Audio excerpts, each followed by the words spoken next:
Begin the meeting on Wednesday at 5 o'clock, December 23rd? 22nd? Second. 22nd. Please rise for the Pledge of Allegiance. Oh, I took out my shoes. I'm going to be short. I pledge allegiance to the Flag of the United States of America and to the republic for which it stands, one nation, under God, indivisible, with liberty and justice for all.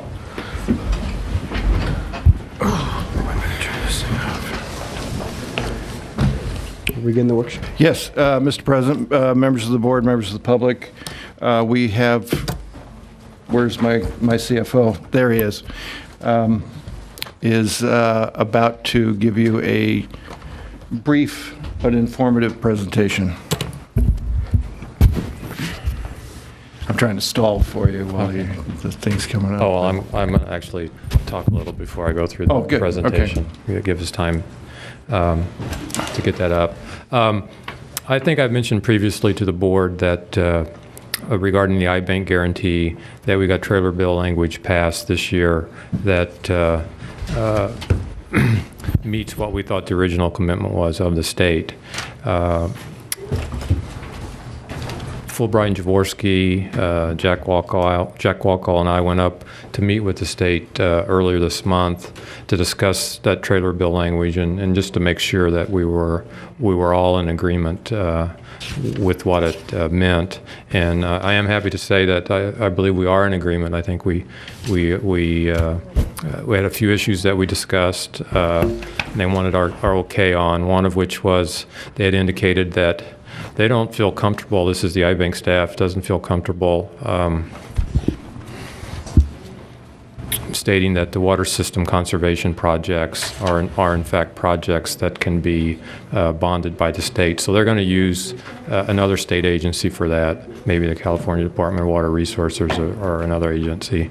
So we thought that was probably a pretty good idea too because of the expertise in the other agencies. We talked about the fee that we were going to pay them. We're in agreement that it'll not exceed 1%. And that is in the trailer bill language. We talked about the process that they would need to approve or guarantee the loan, and we agreed to give them enough time so that their board would have enough time to feel comfortable and guarantee it. We also made a commitment to invite them, if and when we have financing meetings, to let them attend those meetings so they can get more comfortable with what we're trying to do. I did let the board or the staff know that we're not planning a financing this year. It's unclear to us when we will be able to finance. And as I mentioned in the past to the board, two of the main reasons are, one is the ongoing litigation. It's unclear when that will be settled. And two, the cost of the iBank guarantee is right now, because of the state's credit rating, is very prohibitive. So I didn't foresee that changing within probably the next couple of years. But I said if it did, we'd certainly be back with them. But right now, there's no plans for financing. And then the last thing that we talked about, I think you all remember the preliminary loan commitment that they made in 2003. This is the iBank board that they extended for a year through 2010. Both the state and we agreed that there was no need to extend that guarantee because it's really not a guarantee, and plus the trailer bill language that is now in place trumps any guarantee that would be in place. So that's kind of where we stand on the iBank guarantee, but I wanted to bring that up as part of the budget. And then I want to give you a little update on energy financing too, some of the issues, and we can talk about it more when we go through the budget presentation if you like. I mentioned a few weeks back that the delay in the financing has cost us anywhere between $86 and $120 million. And the range is, this was The range is from borrowing $250 million or borrowing $350 million. And those were rates at the time that I gave them to you about, I lose track of time, but I think it's about 2 weeks ago. And I do remember it's like the very next day, the bond market had its worst day in 2 years, which only means that that range will go higher. And it will still fluctuate between now and the time that we issue the bonds. But no one is expecting interest rates to return to what we thought would be roughly a 4% level for us. A couple of reasons. The BABS program has not been extended, and it will expire at the end of the year. And the expectation now in the market is the economy is doing much better, and hence there's going to be economic growth and inflation associated with that. So as of the other day, tax-exempt debt for utility rated, similar to IID, was going to be around 5.7%. And as I think you remember, we were expecting to pay around 4, maybe a little more than 4% on the BABS deal. So not quite a 2% increase, but a substantial increase nevertheless. Question, Greg. So if you'd have gone out for the bond financing at the time the board approved it, and there was no litigation, you would have been able to probably get the money at 4%, is what you're saying? Right. Somewhere around 4%, And yes. now with the litigation, we weren't able to move forward, and now the markets have increased up to, say, 5.7. Yes. So when we do, if they ever get the Morgan Foster Energy case settled or behind us, and we have to borrow the money, then does that still mean the 86 to 120 million extra, or is that going to be a higher number now since you're talking 5.7% cost to ratepayers? It's going to be in that range, but it just depends on what the rates are when we issue the bonds. If they're around that number, yes, that's about the cost that it's going to be to us. If rates go up, then the cost will be higher. Obviously, if the rates go down, the impact will be lower than what I originally estimated. Well, isn't it those same people who allowed us to go from 4 to 5.7 are now going to lose $86 million for on-farm conservation because now we got to pay it on interest? Well, this is an energy deal, so Energy deal? it won't impact the water side of the business. No, Mr. Garber, I'm really serious when I say that we should sue Morgan and Foster for the expense that's going to be incurred on all the ratepayers. I'm serious about that. I know you're very serious, ma'am. And? I acknowledge that you're very serious. And Then you say- we'll handle it in Sue closed 'em. session if we need to. I hear you. I hear you. We can have a closed session item on that. I've got a question for you, Greg. The bonds for Unit 3 was passed, it was a unanimous vote, was it not? I believe it was, yes. Okay, then who makes the decision not to move forward on that? Why didn't we move forward? Who makes that decision? Discussions with the investment bankers after the lawsuit came into play, and also advice from our financial advisor, was that we won't be able to sell the bonds.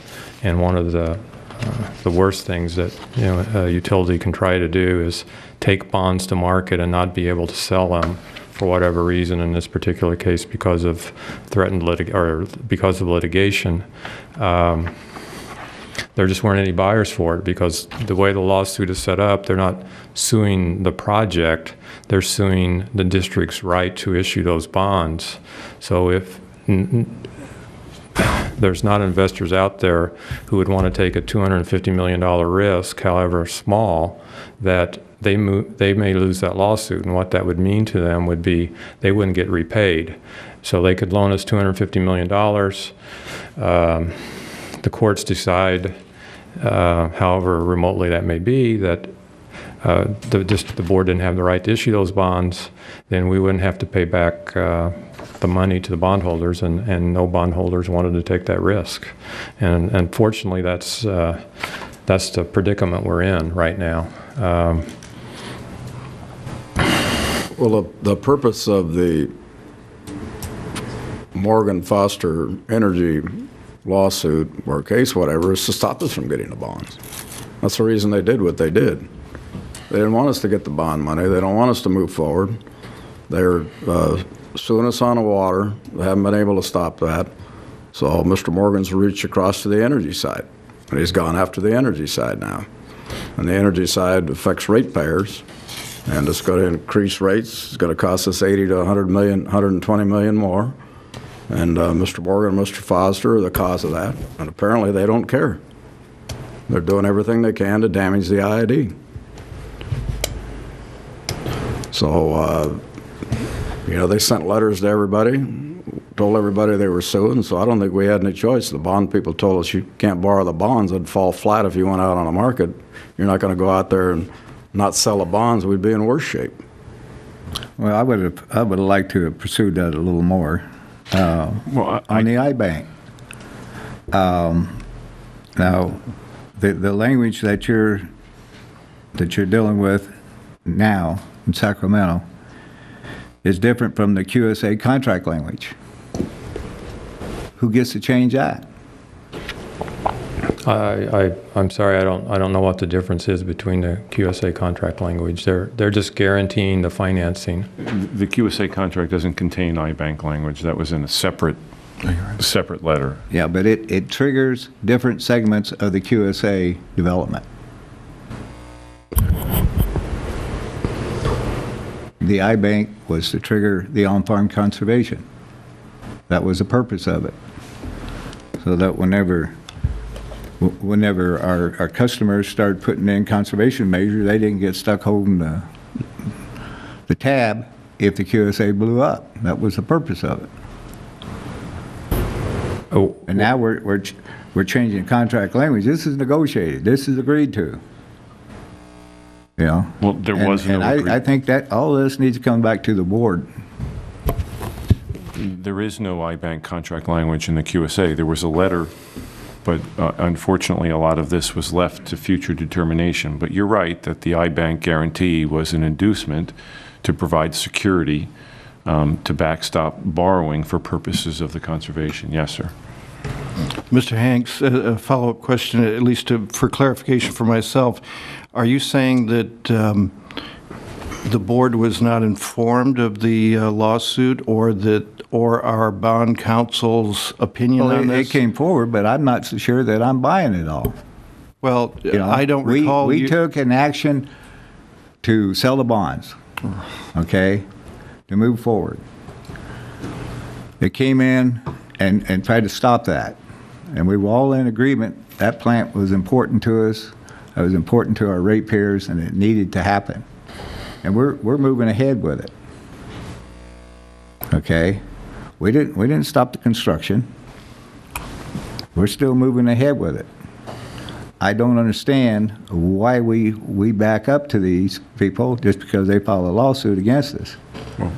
We'd be in the IID, we'd be holding the bag forever and not moving forward. We have discussed this in open session and in closed session a number of times. I know I participated along with litigation counsel and bond counsel and Mr. Broking and all sorts of folks involved in the financing on a half dozen to a dozen occasions to get them up to speed, for them to help make determinations. And I know we reported back to the board on a number of occasions the problems we were having. This is not the first time. I understand that, but that didn't take away from this vote. Well, with all due respect, Mr. Hanks, of course it did. We brought back new information about a lawsuit.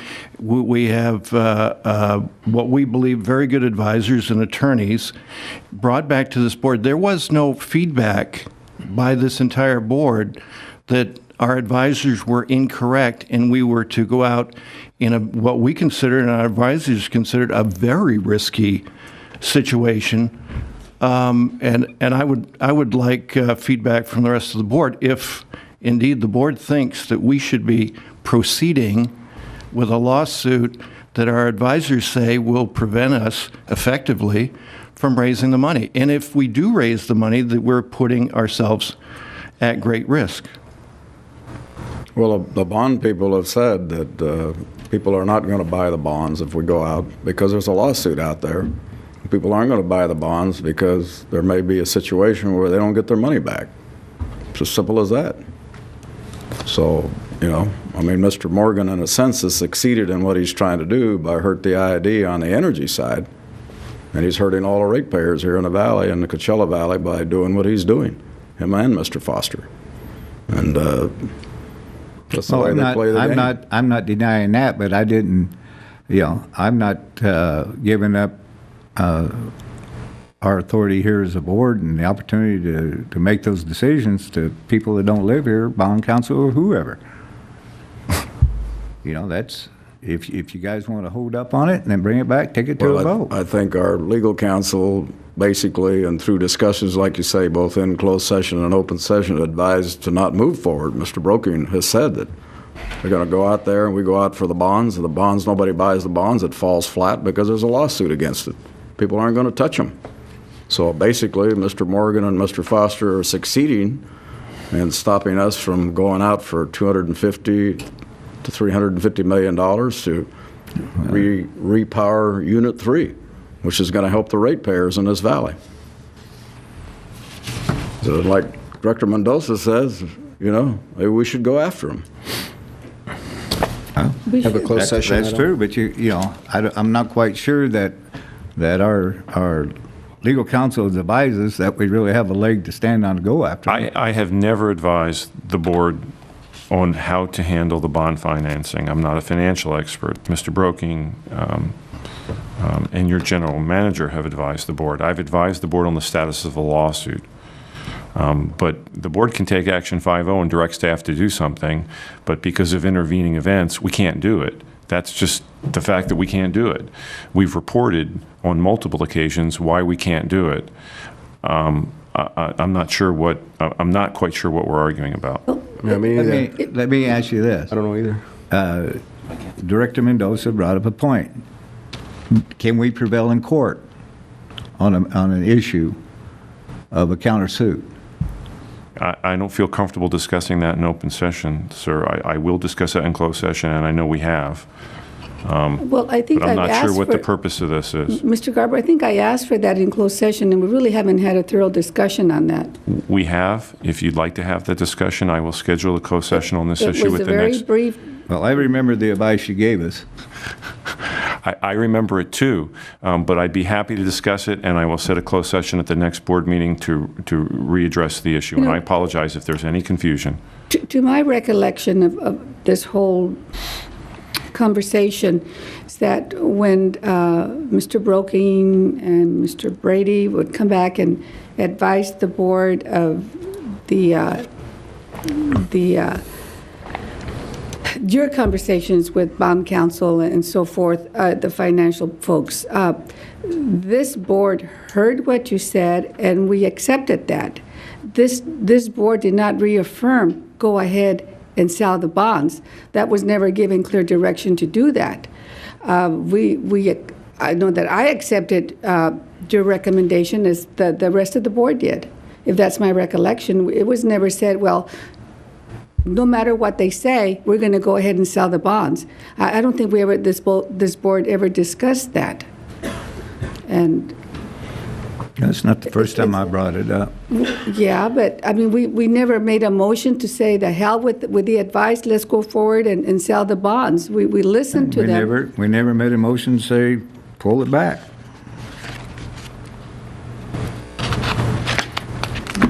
Well, Mr. Hanks and the rest of the board, we can't. I understand I'm at the odds on this, but I still get the opportunity to vote. I still get the opportunity to discuss it and give my point of view on it. And that's all I'm saying. And on the iBank, if you go back and the 300 and whatever million that was passed for that bond was dependent upon the iBank being a guaranteed loan. And it's in the language that we pass. Okay? And now we're doing something else. We're out there negotiating something else. And That's different from what we approved. No, we're not. We're clarifying. I would say we're not negotiating anything else. What caused the original problem when the board approved the iBank loan? When we started discussions with the iBank, their recollection of what was agreed to in 2003 was completely different from what this board and the district thought was the recollection. We had several meetings with iBank staff trying to solve those differences, and we weren't very successful. So at that point, we decided, let's get legislation in place that reflects what the district agreed to in 2003. And that's what we think we did with the trailer bill language. And that's why we went up to talk to the board, the iBank staff a few weeks ago, just to make sure, because of past conversations, that there weren't any differences now. And, you know, based on that meeting and based on that language, I think now we actually have a guarantee for the bonds. The preliminary loan commitment was not a loan commitment at all. It was just really talk. There was no teeth to that with what the state provided at that point. There was no teeth to that, and the other promises the state made: economic development, additional funds for transportation. Man, they promised the whole world to the IID. But now we have legislation that supports our position, and we've had meetings with the state, and we're going to confirm that with a letter to them. And Yeah, but we don't have validation. well, we're not. I guess, you know, like the proof is in the pudding. We think we do. We'll never know until we go forward with the bond and see whether they honor the commitment the way we think they should. At this point, I think they will, but I could be wrong. But do you think we have a chance to sell those bonds when we're in appeal of a validation? No, I don't think we. No, I'm not proposing that we sell any water system conservation bonds at this point in time because of the litigation and because of the state's credit rating. I think it's too risky and too expensive for the district, so I would not recommend it. And we'll monitor the situation, but I don't think that's going to change within the next year. But, you know, I could be surprised. The iBank is $150 million, right? It's $150 million in 2003 dollars. So it's probably going to be something closer to maybe $180 million when we factor it in. It was in the telephone call that we had with the secretary of the governor. And then if I could, I was going to talk about this a little later. It's probably best to talk about it now. And this is regarding the energy financing and how to get financing for the Energy Department. What I have planned and what will be brought forward to the board in the next few weeks is an $81 million financing. And what I will be proposing to do is sometime in early January, we will probably have $75 million of commercial paper outstanding for the Energy Department, and that's short-term debt. And our plan is to refund that into long-term debt and bring that forward and take that to market. The current lawsuit will not impact that financing, although it won't prevent anyone from suing us on that. If they want to sue, I guess they can sue. But it will be debt that has already been issued, so it's not going to be new debt. It's just changing it from short-term to long-term. What's the benefit of that? Well, it will help start providing financing for long-term financing for the El Central Unit 3 project, and I'm planning to do a series of those financings so that the Energy Department can get the finances or dollars it needs to build its capital projects. Right now, based on the amount of money they have in the bank, which is quite substantial, but they also have a very substantial capital project over the next few years that would more than that would wipe out their cash reserves if they spent at the level that I think they're planning on spending. So obviously I'm trying to get some financing in place. The other thing that we're going to be working on is try to expand the letter of credit and find another provider. Right now we have a $100 million letter of credit. 75 million can be used for energy and anywhere from 25 to 50 for water. We're trying to double that to 200 million, which is consistent with our commercial paper program that the board has already authorized. I don't know whether we'll be successful in finding that or not, but we're certainly trying. And those are two things we are going to be pushing very hard on in the new year so that we can try to get some resolution to this energy financing. So the 75 part of it's going to go to Unit 3? Yes. Well, how much? Yes. 75 million. The whole thing? Yes. Right now, that's what we've drawn. Well, not quite 75 million, but all the draws on the commercial paper have been for El Centro Unit 3. And what rate is that? That is an extremely low rate. I think it's 0.3%.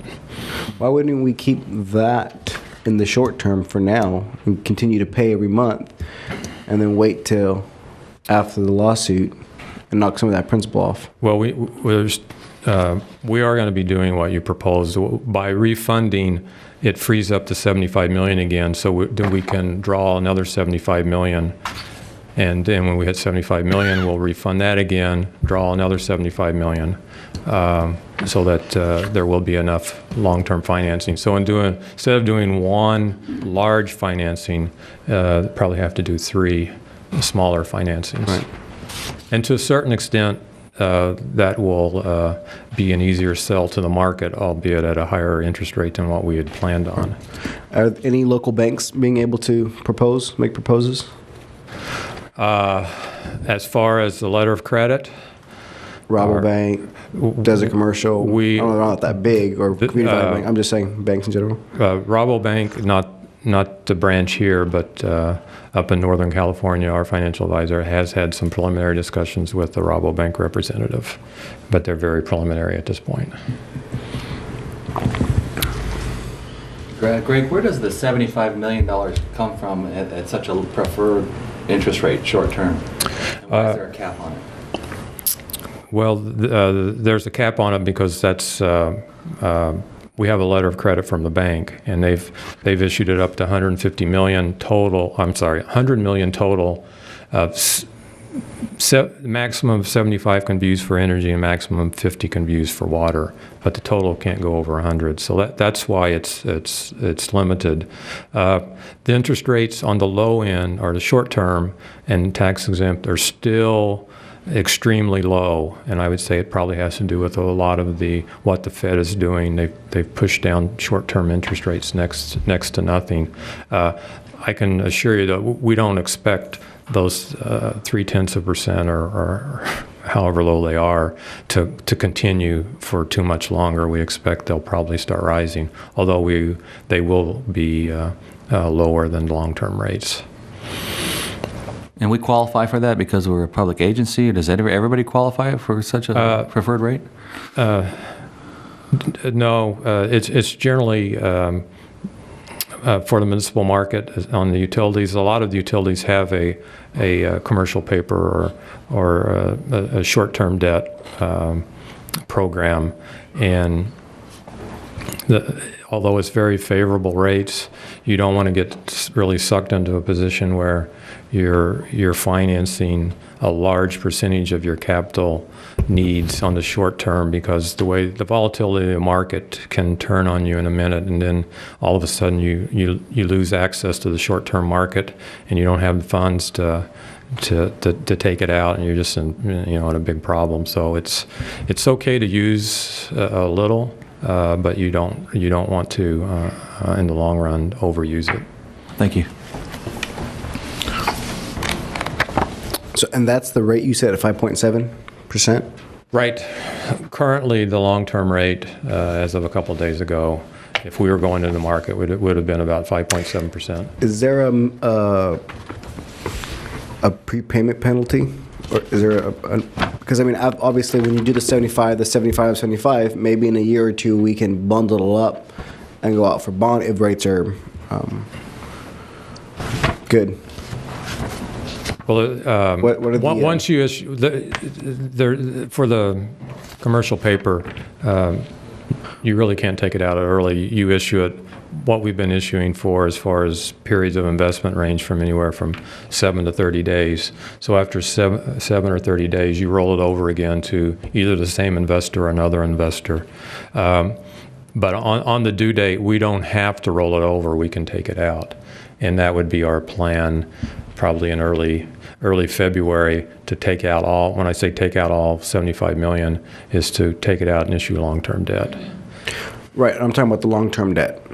When you issue long-term debt? like if you have 3 long-term debts instead of just one, are the terms favorable where we can combine all 3 into one and get a better rate? Or is there a certain amount of time you have to leave it in there? Well, there are call provisions, but generally you would have to have a large drop in interest rates to. It's kind of like refinancing your house. You'd have to have a drop to make it worthwhile, and again, it depends upon the terms of the bonds or the bond covenants.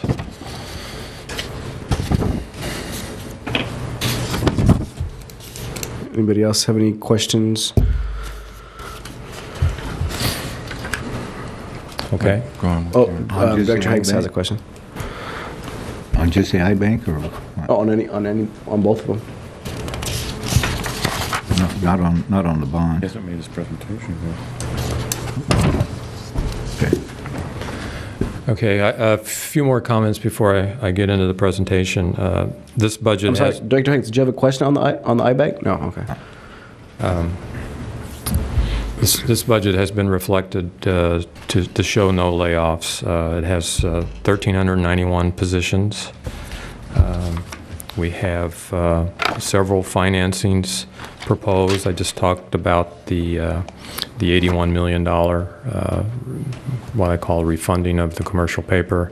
And we also have $75 million of commercial paper that we plan on having outstanding during the year for an energy, and $15 million for water.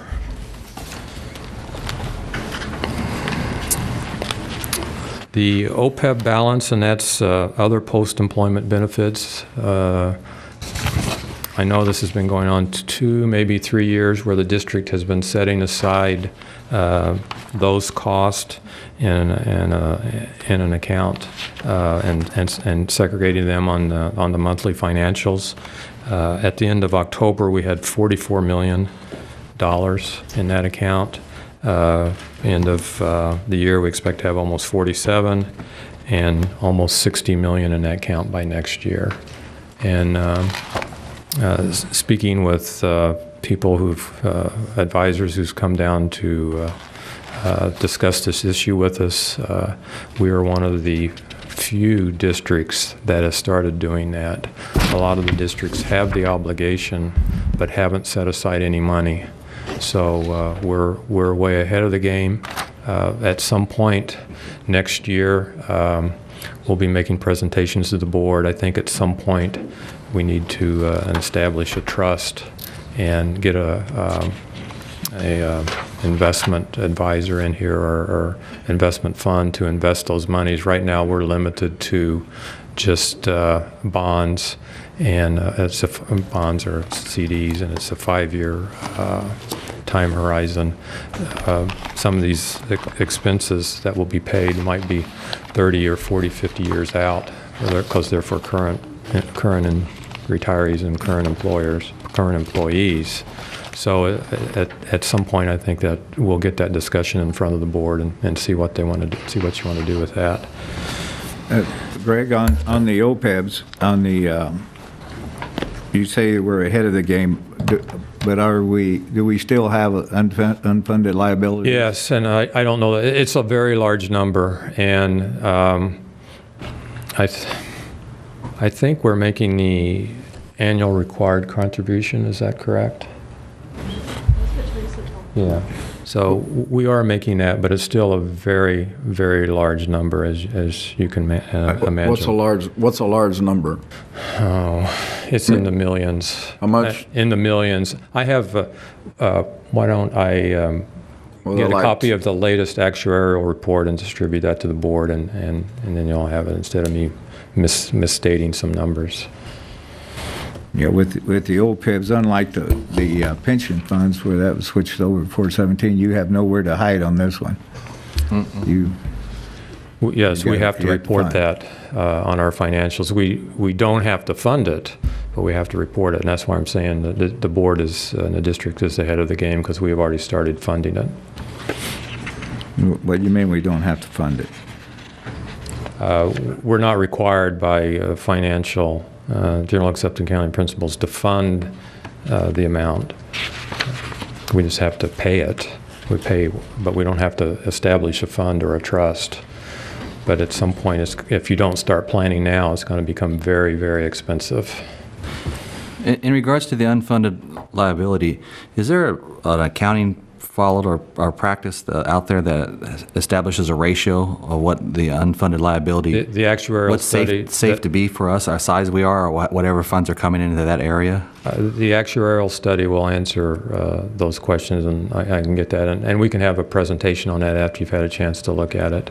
Do you recall if those numbers were out of whack or the ratios were higher? I think it's in relation to the benefits we pay. I'm not sure that there's a ratio that we can look at, but On the GASB statements, then GASB 45, which deals with these liabilities, we're not obligated to fulfill those standards. well, yes, we're obligated to report the liabilities. I'm just saying, at this point, we're not obligated to fund them and set aside the money. That's the difference between us and most of the other agencies. We're all reporting it, but we haven't the other groups haven't really bit the bullet and set aside the money.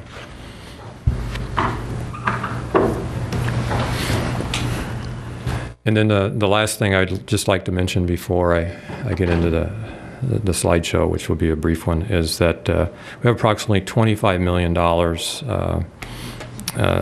in a rate stabilization account that is at SCAPA, which is our Southern California Public Power Authority.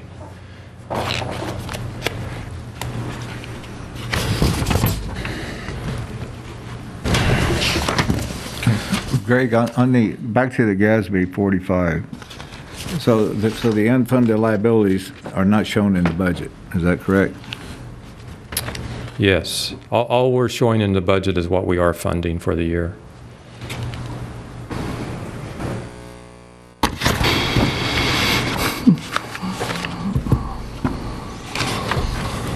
Yeah, to me, that works at a disadvantage for the board as far as long-term planning. I'll leave it there.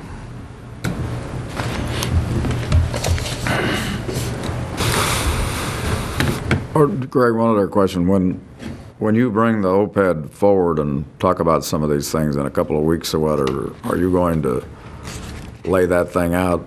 So I know we're covering it, but you say it's unfunded in the millions out there. And even though we don't have to actually make the catch-up, but we are responsible for that as an agency, I believe. Right. So are you going to put some risk factors out there or something if we just, we can't just keep putting it aside and let somebody later on down the road take care of the problem, or we need to start little by little taking care of the problem now? Well, that's what I plan on bringing to the board for discussion. All right. Yeah, basically what is happening is the current employees are paying into a fund that should have been paid in by employees that are utilizing the benefits. And so we're just mortgaging out for future generations to pay for benefits that people are getting now. Employees don't. I mean, it's not the fault of the ones receiving the benefits, don't get me wrong. And then when you do that, you might want to give a little history of where the IID was, because I know at one time they went out and borrowed $90 million, I think, back in the 90s to take care of some of this stuff, and then everybody raided the fund. When they started retiring, didn't a lot of the money start disappearing? Well, I mean, they had the right to take it, but they got to take it. I'm not familiar with that. So let me go back and talk with some people in my group who've been here during that time period.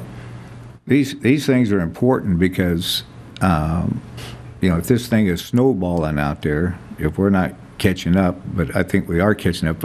Whenever we first brought this up, I think we were funding $15 million or something like that to try to get caught up. But I think if we don't catch up and plan for these things, everything we do as far as raising costs are going to have an impact on our ability to pay these things. Right, I agree. We have, particularly in negotiations, with new employees come on. I think whenever you look at these liabilities, you're going to realize that with new employees coming on board, you're not going to be able to provide the same level as we are currently. Well, if you read the paper, the city of San Diego's $2 billion unfunded, and the new people coming on, like you say, they're coming in at less than what the other people did. So all of the cities in the United States are in big trouble.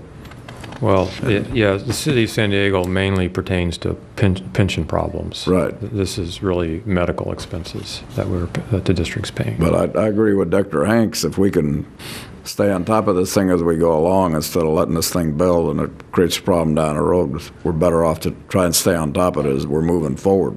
I agree.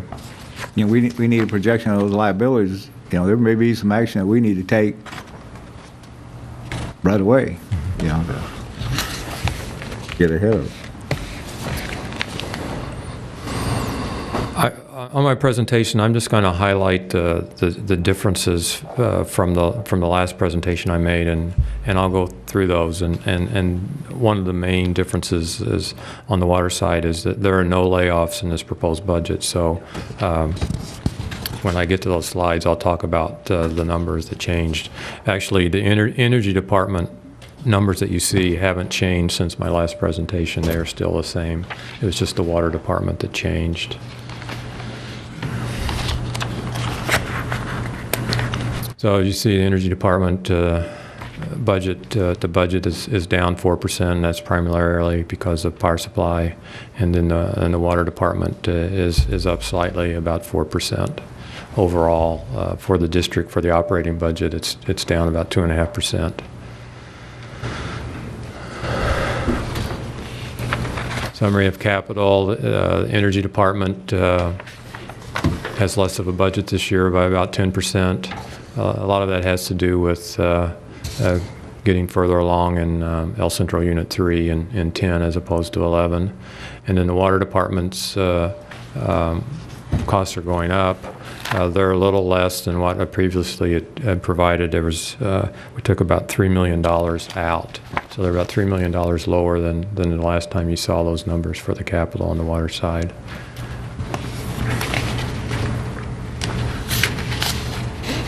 Just the three main categories that we've been reporting over the last few years: fuel and purchase power, operations and maintenance, and debt service. As you can see, fuel and purchase power is projected to be budget to budget down about 8%. The other costs are pretty much flat, although debt service will be going up a little because of the proposed issue.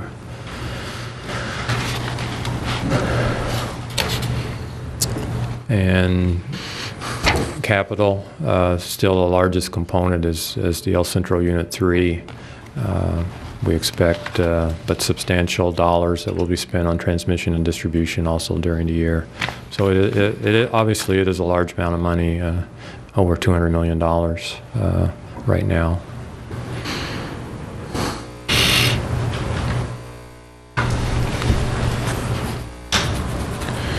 Energy revenue, we're expecting a decrease in KWH sales when you compare budget to budget, but a slight increase when we look at what we were projecting for 2010. 2010 is a down year on sales, both for water and energy. As I've throughout the years, I've reported the monthly financials. That's one thing that's been fairly consistent is the downward trend in sales. So KWH sales are down. Obviously, your rate revenue is going to be down. Your other revenue is slightly down budget to budget, but up a little when you compare the $20.5 million to almost $20 million projected in 2010.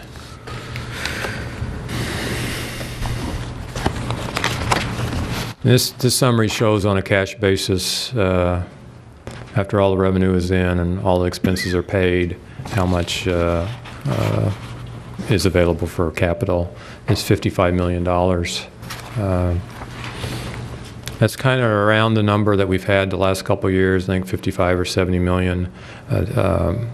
In 2009, we were substantially above that because the power supply costs came in much lower than what we had budgeted, so we were able to generate more cash flow that year. But that was really a one-time occurrence, because once you get the costs that low, it's kind of hard to get them much lower. Hopefully we can stabilize them there, but in reality, about the only way they're going to go is up after 2009. These revenues here represent from both power and water department? No, these are just, this is just energy.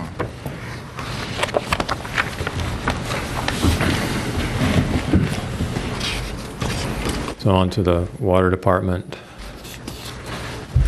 The O&M expenses that you see budgeted are approximately $1.6 million higher than what was shown to you previously. That's made up of two parts. One, about $850,000, where we added back the positions that we planned to be laid off. And then there was an additional $800,000 for expenses regarding or relating to the Metropolitan Agreement. And those $800,000 are offset by revenue, so they're just a wash. Mr. Broken, does that include during the reorg in the water department, some of the staff was moved up? They went out like from grade 24 to grade 28, and so they got a bump in pay. Does that include all that as well, or how do? Yes. It's in this budget? Yes. So overall, a manageable increase in the operating budget, a little higher than inflation, but below 5%. Capital, as I mentioned earlier, we took out about $3 million of projects that we knew weren't going to be done this year. The water transfer, the $13 million we have there, will be paid for by the revenue, the $50 million from the San Diego County Water Authority, and most of the other is, a lot of that is Caltrans that will be reimbursed. The water transfer expense there, could you just give me a quick review, history of what that is? I will ask Mike King to answer that question.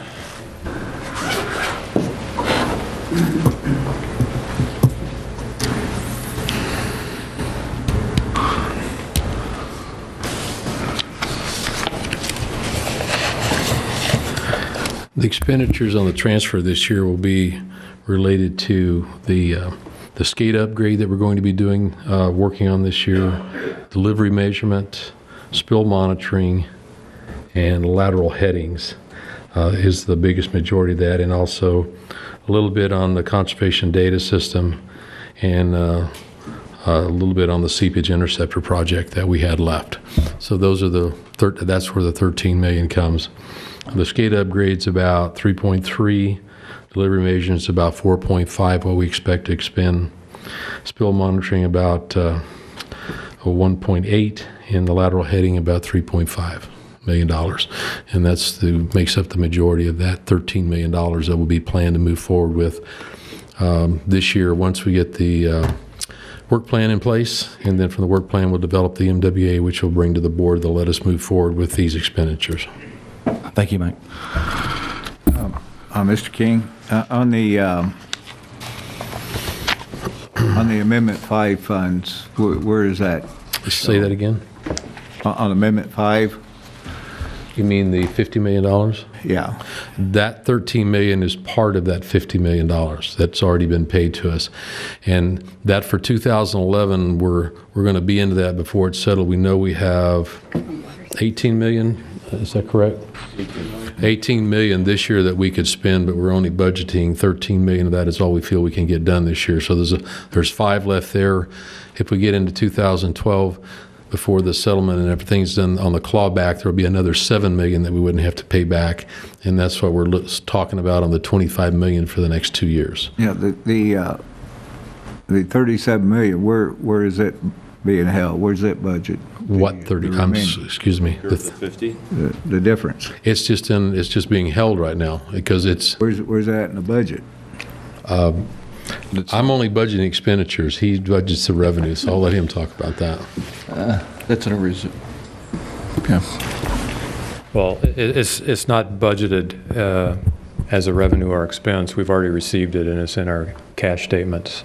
It's a reserve right now that we have that we're investing, and we'll start as those expenditures are start to be made. We'll draw on that 50 million. Only it for could be shown as a revenue, but it could be shown as a liability too, depending. At this point, we're on the hook. If we got notice that the transfer was terminated, we're on the hook to repay $49 million. If it goes to January 1 and there's no termination, we're on the hook for $32 million. Yeah, but we're not spending over that. That's correct. We're not spending more than we're entitled to, or more. Only what we don't have to pay back is what we're spending.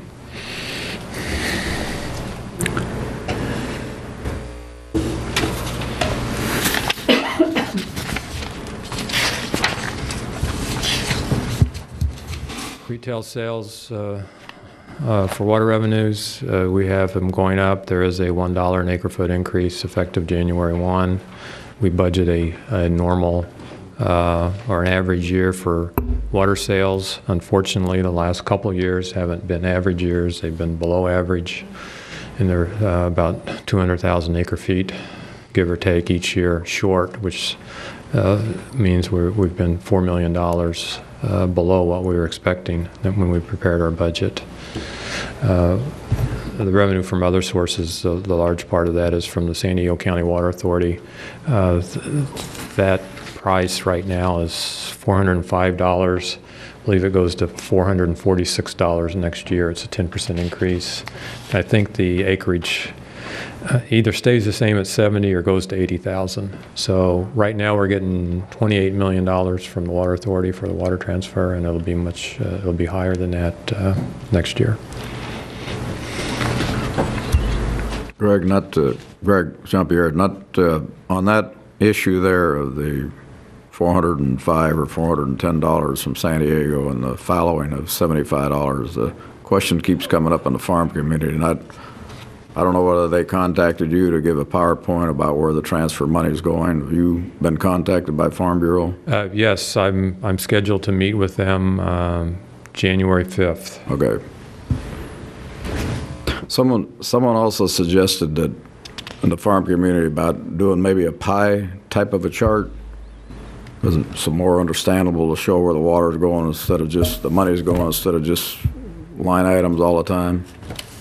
Yes, I received that email right before I came here today. I will be contacting that individual to make sure I get what they would like. And this is a similar schedule that we had for energy that shows the cash available for capital. We back out that 17 million is really net of what the water transfer generates. So if you back that out, the energy department, or the water department, is generating net after all their expenses a little less than $1 million. And so we plan on funding their capital through commercial paper this next year. That's the $15 million I mentioned earlier, although there's some existing, I believe, outstanding commercial paper, and we'll just be adding to that. Greg, the slide you just showed, so that same slide in the power department was the one that reflected the $55 million? Right, that's correct. And here we have $759? $59,000, less than $1 million. So in fact, our water department is in the black for this past year?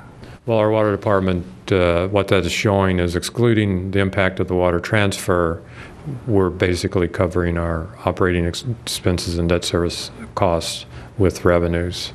And all those revenues are straight from water sales? That doesn't include any of the water transfer money? Right, because we're backing that out of, and that's what's the net is showing separately. It's the $17 million.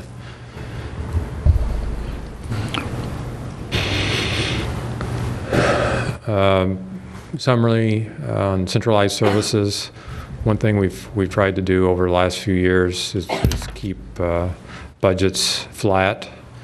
And if you look at that on centralized services, there's some transfers that have gone back and forth between departments, so we're trying to be consistent with those. If you look at the bottom line 10 on 2009, at like 59.3 million budget. In 2010, 59.8. In 2011, we're proposing 59.6. So it's been very consistent over the last few years and holding the line on the budget. Greg, on the project management, I get back to our policy. Our policy, we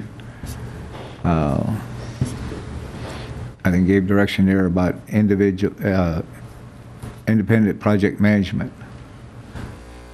There are project managers in the budget that are not listed in centralized services.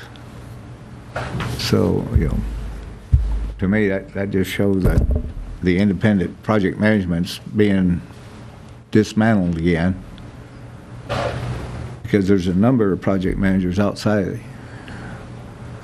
Now, I've asked Dan for job descriptions, because I asked that question the other day, and they said, well, that's different from project management.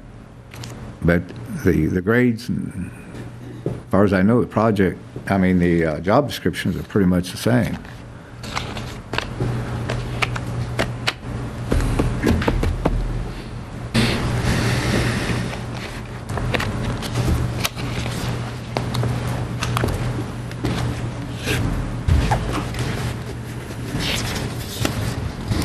We're still compiling that data, but preliminarily, the answer to your question is yes.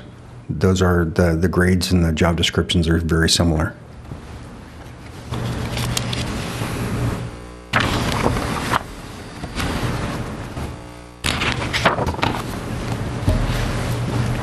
I'd like some clarification here on PMO. This is the same PMO that was recently discussed on the board that reports to this board, or in a dotted matter or a dotted line? Yeah. But is that the same PMO that when they're located in another department, are they all together? Not according to the budget. The staff for the portfolio management office is the same size it has been for the last 2 years, and their responsibilities are the same. There are a few positions in the organization that are being called project managers. The fundamental difference between those, again, is the portfolio management office. The purpose for that is the oversight of the projects, whereas in some, I believe you'll find that if we look at the functional activities of the people who are being called project managers are more the people on the ground and doing the day-to-day work on the projects, but still from a financial and budgetary, from a budgetary and reporting purpose, that information still goes back to the portfolio management office. So again, while we're using the same terminology for what those people are called, the fundamental difference is the PMO office still has independent oversight of the projects.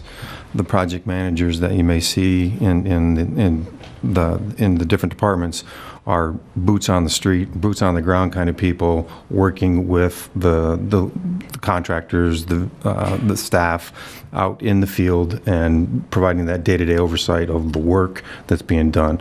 The information about the product that's being created, i.e. the budgets, the activity rates, those types of things, that information is still going to the portfolio management office as it has been.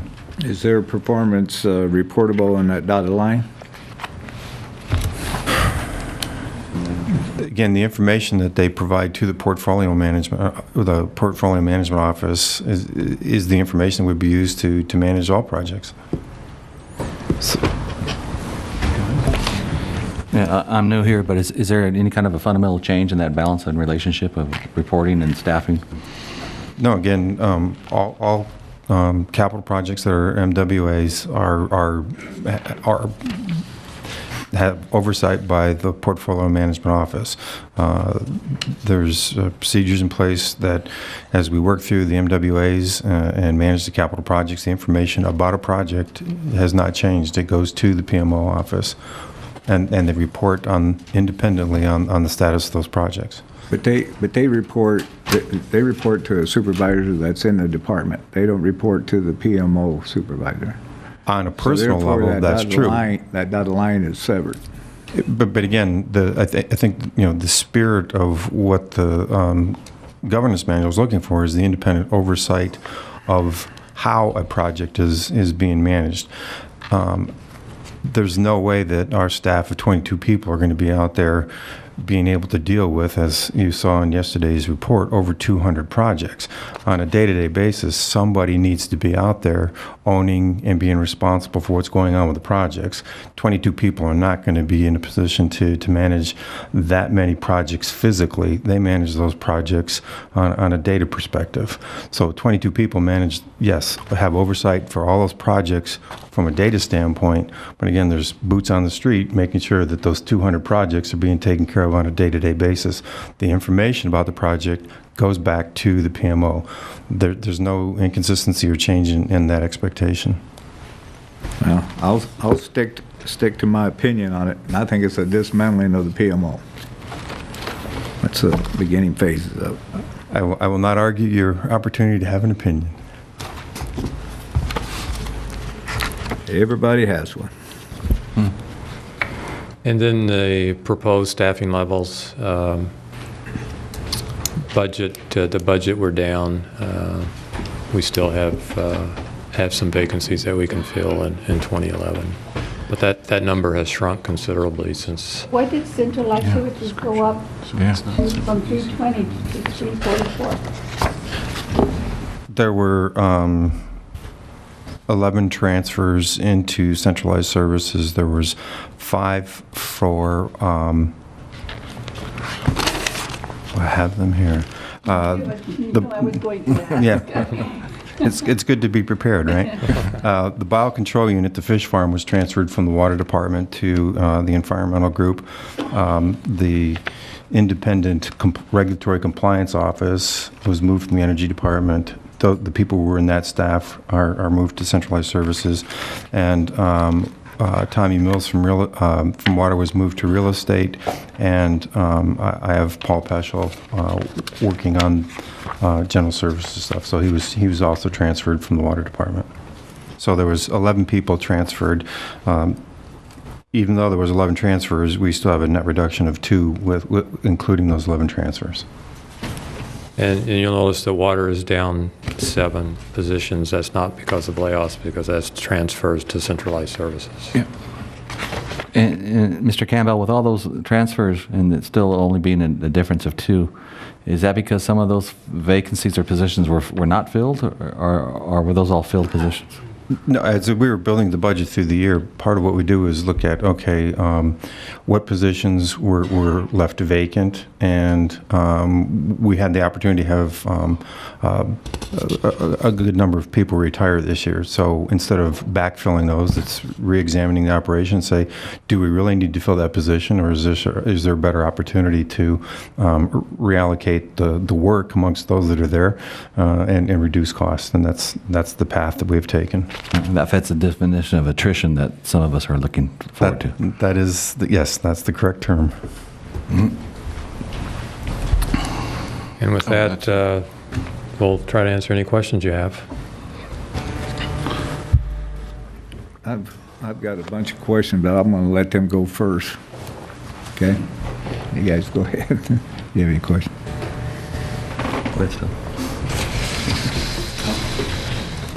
Go ahead, Ernie. Okay.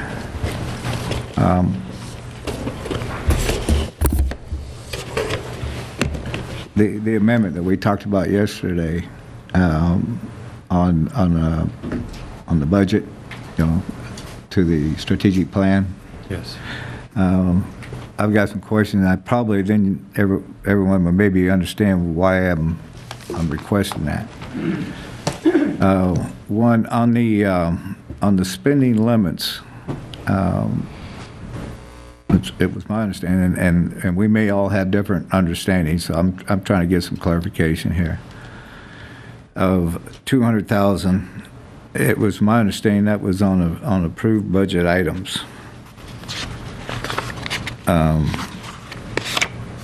And that's why I think it's important that these items be listed on the budget so that they fall within that realm.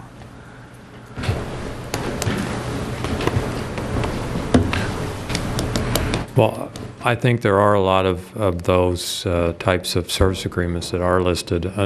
Unfortunately, they're when we start this process, which was 8 months ago, we don't always know who the winning bidder will be. We may know who the type of service we might want. For example, in my case, we might need a rate study.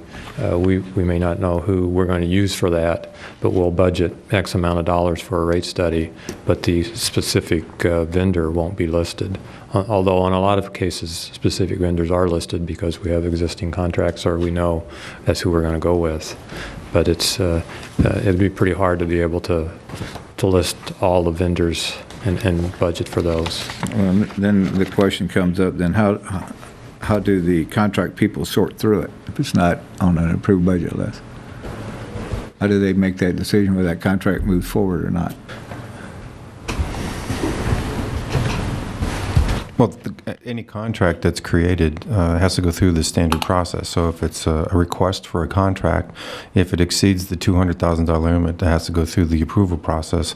$50,000 for department manager, $200,000 for the general manager. Okay. So and we do keep that list of here's the service providers. If your question is how do they validate that against the budget, each department's controller has responsibility to validate that the funding is in the budget and that the funds, not just the budget, but the funds are actually available as well. I think that's part of the issue. Does budget items mean funds, or does it mean items? I think that's a clarification that we need to get for the board.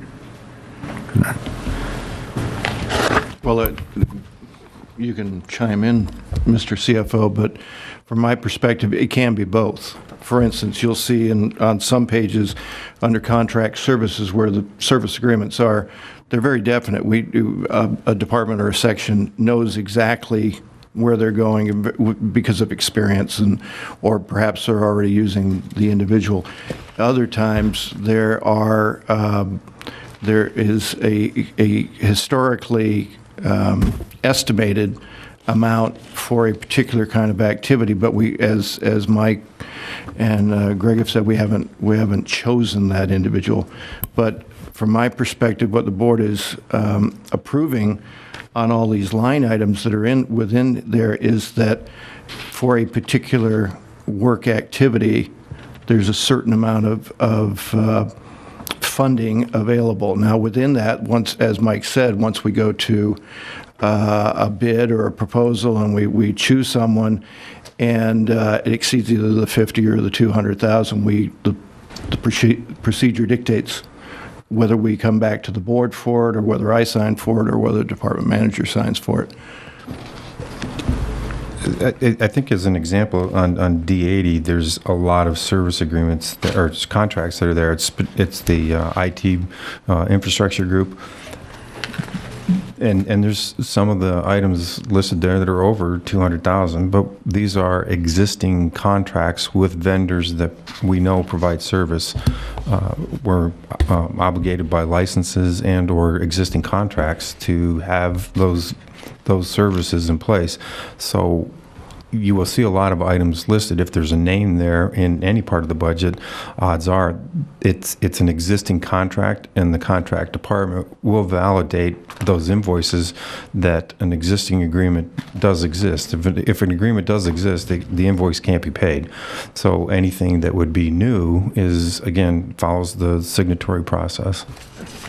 Well, and I understand that. In my understanding, then anything up to 200,000, the general manager can sign for. That's listed on this approved budget. That's an approved budget item. But it's not a carte blanche, like a ATM card that you just go and spend up to 200,000 anywhere you want to. Of course not. No. Okay, and that's the understanding. The language, I think, needs to come forward one way or the other, so that we're all on the same page. Okay, I'll move on from there.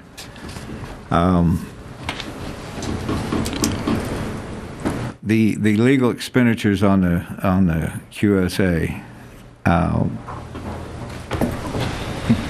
That's you. They're not shown in here either. Is that correct? Legal expenditures on QSA. Actually, the water department will know where that is. The legal expenditures are all budgeted per the particular departments, not through the legal department. I don't have a budget for all those legal expenditures. They're budgeted to the particular departments. They create budgets ahead of time that I help them create, but I would think that they have that information. I think the legal fees are under the administration section of the water department. What page would that That's be on on, Jim? page D11. Okay. Then my question is this. Following up with that, what about potential liabilities? For example, in the QSA, if we fail on the appeal, there's a possibility of legal costs for reimbursement back to Category 2. Every year, we sit down with the energy and the water department, and we estimate likely legal expenditures based on experience. It's an estimate. That goes into the budget. Liabilities are also reserved to some extent by the financial department. I'm not sure where those reserves are, but I'm sure they can show you. But we can't anticipate and budget for everything, so that's what we do. Well, those in long-term planning, we have to take, as a board, we have to take those things into consideration. Well, I know that potential liabilities for that year are reserved. And I know that QSA legal expenses are budgeted for. Okay. On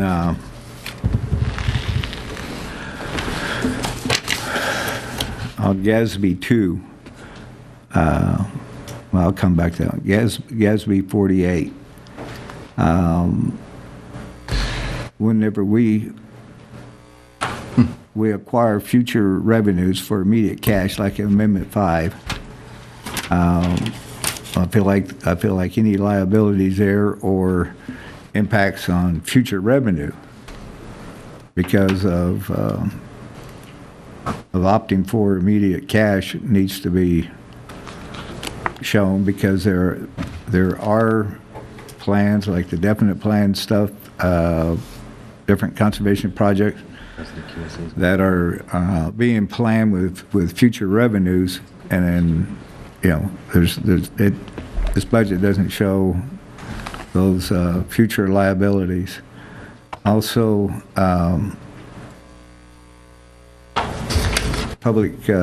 do we have any public-private partnerships currently? We're negotiating on some or talking on some, but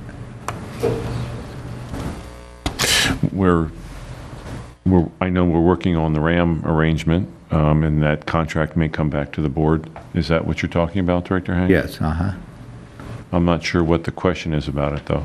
Well, do we have any of those cost liabilities reported? Public partnerships, SCAPA, San Juan. It was mentioned that there's $25 million in a stabilization fund in SCAPA. Where are we at with San Juan with the coal and future liabilities? But, Director, those are not part of the budget. Those are part of our balance sheet. Those go into different types of I'm sorry, accounts. but it needs to be reported. The board needs to know what future liabilities we have when we're spending these revenues. This budget, what the board is being given is the cost of service revenue against maintenance and operations for the year, period. Correct. Where are the reserves? Where are the ending balance? How are we going to end up this year? How you know? But that's not a we know budget there's some item. red figures. How are those red figures going to be covered? Who transfers the funds? You know, we're talking about one department being $3 million over. Okay. Now they have to be paid, but there's no budget approved for those expenditures or transfer of those funds. Our job is to monitor the budget. Yes, sir. But we Okay. have, And if it's not there, we can't monitor. We can't stay on top of it. And I'll challenge you any day on your budget experience against mine. I got a question. Haven't you been working with Mr. Broking on the finances? Aren't you part of the finance committee and you've been meeting with him and going over things that have to do with the Not financing of the these. district?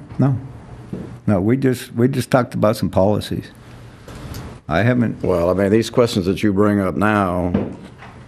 That's why I have to bring them up here to the board. Well, that's fine, but why aren't some of these issues brought up ahead of time instead of bringing them up right now that you have questions about?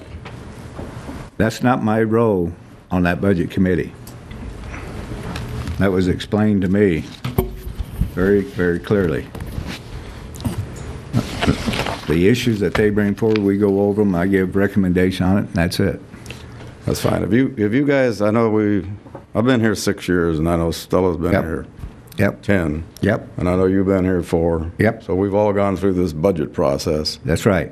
You've got 4 years, I got 6, Stella's got 10 or whatever, and or 8. And so... Well, I'm bringing it up to show you, mainly because these are concerns.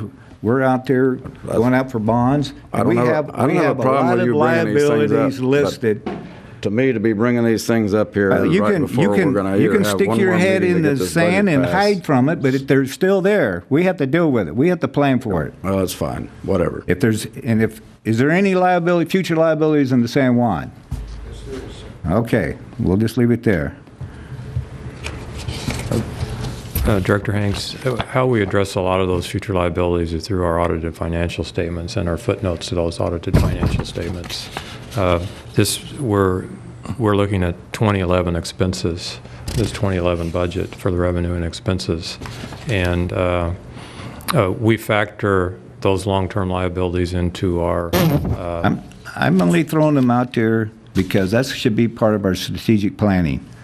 We have issues on mitigation. We have the marshlands up there, which is funded through the JPA, long term. This thing falls apart. There's some liabilities there. There's liabilities on the sea. And I'm throwing them out there mainly for planning purposes. They should be part of our strategic plan. How are we going to move forward? Do we just wait till it hits us in the face? Well, what's interesting, well, wait a minute, I got a question. What's interesting on a lot of these things, whether it's the definite plan, QSA, you've been voting against all that stuff. Well, there's a reason I have. You're helping to create a liability for us by voting against something that we're trying to move forward I haven't created one liability. I'm trying to get them out there so you're aware of it. I think we're all aware that as we move forward with this public agency, $600 million or whatever, that there are plenty of liabilities that we face.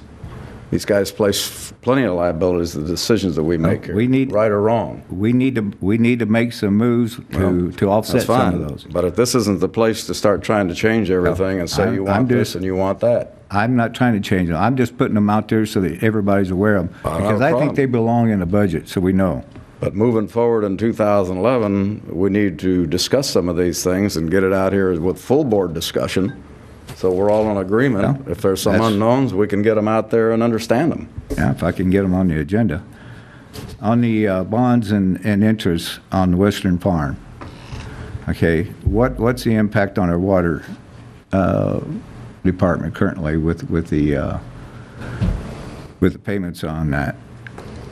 We're paying it out of the sales, right? We're trying to defease that bond. Yes, there hasn't been any land sales since June of 2008. We did use land sales prior to that to pay off a substantial portion of those bonds. We have $36 million left to pay off. There is basically no money left from those sales to pay any bonds off. We'll have to have additional land sales. So the money that's coming to pay for the debt service is from the water transfer. That is helping pay for the debt service on the Western farmlands. And in reality, all the revenues that the department generates are pledged, all the net revenues are pledged to pay all the debt of the district, including our 2002 bonds and our 2010 bonds, and the Western farmlands, and a water share of the pension obligation bonds. And I agree with you, but that has not always been said since I've been on the board. And I think the public needs to know that. On the rate stabilization funds, are we using some of the the ECA to pay for capacity charges? We're using all the revenues that the Energy Department receives to pay all the expenses. The issue that I have with ECA, it's not set up as an ECA. There's a number. It generates 5 cents a kWh. If you multiply that by our sales, say 3.4 billion, it generates $170 million. That is not enough to pay for the power supply cost. I think it's a restricted fund balance, and if you want to pay for capacity charges and you want to make that change, it needs to come to the board and get your 3 votes. Okay, now we just passed an overhead formula or policy, which Yes. gives the finance department authorization, okay, for a variance of costs on overheads. Okay. The variance that comes forward is an actual cost to the project. We may not be charging, but it's a cost. We're in the budget. Are we budgeting for that now? Is our overhead budgeted for? Our overhead is in, for the water department, part of it is in the water department budget, and part of our overhead comes from centralized services. And then we develop a rate to allocate that to the projects. Okay, but you have pretty much established what the overhead rate's going to be for the year, right? Calculation? Yes. Okay. If that rate is not utilized because of the project, according to the policy, may deem it A different rate. an overburden or whatever, okay, where is that going to be charged to? Who's going to pay for that? Does that just come out of our other different departments? Is it charged off in future projects? It's my understanding it's going to be charged to the projects that were built during the year. Or if there's unallocated overhead, it will have to go to the projects that were built. I think that needs to be shown to us so we know what that's costing. On a separate note, I'd like to get a copy of prior years' overhead costs and what developed that, what caused it. And And if you want to know why, because I think we have too high of overhead, and we're only fooling ourselves. So I'd like to look at it. Okay? We'll get that for you. right. It's going back 3 years. Would that be far enough back?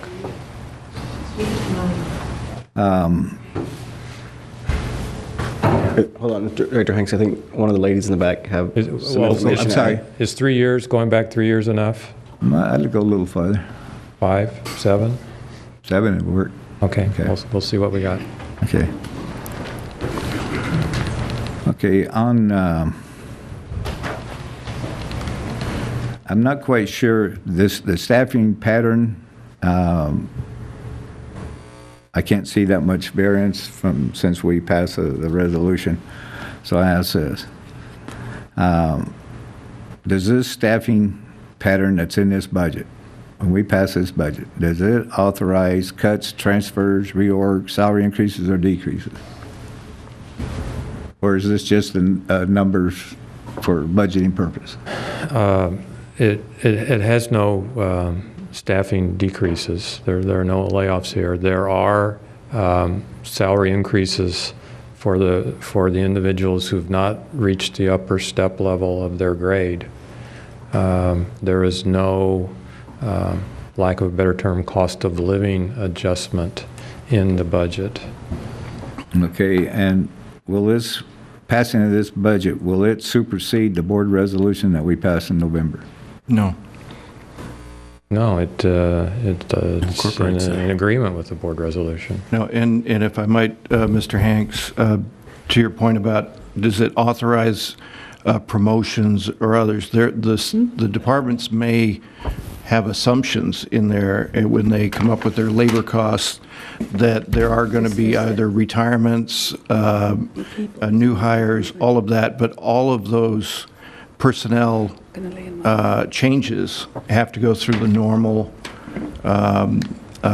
process through HR, and there's no presumption that there are going to be so many promotions or retirements. Okay, I've got one last question for him. On the GASB statements, I need to get with you and pick your brain on that. Okay. But on our our section 457, okay, where are they? Are they reported in this budget? Are they part of the existing OPEBs in here, or is that separate from this, or Is that deferred compensation? Is that the 7% that the district? I don't know what the percent is. The four. I don't know. Well, no, that wouldn't be. That would be no. That contribution that the employee makes is separate because that goes into their own account. Okay. The gross salary that they receive. But it is a liability that we have until it's paid. Well, I wouldn't say it's a liability. We set aside the money, and it's in their account, and each employee manages their own account. I think there is some liability associated with fiduciary responsibilities, I believe, but the money is placed in their account. I don't know what the delay is, how long it takes after a pay period, but it happens pretty quick because I've looked at my statement and I can see that it's been credited to my account. Okay, but so you're saying there is a separate account for the employees? Yes, I have They can draw against any time? No. I don't know what the restrictions are, but I do know there are restrictions, and depending upon age, there could be penalties for withdrawal. Well, I just want to be sure that we're meeting our obligation there, because that money has to be there. We are meeting our obligation. But we do have a liability for it until they take it. Well, our liability is when they tell us, I want $300 deducted from my paycheck for 457, our responsibility is to put that in their account, and we do that on a regular basis.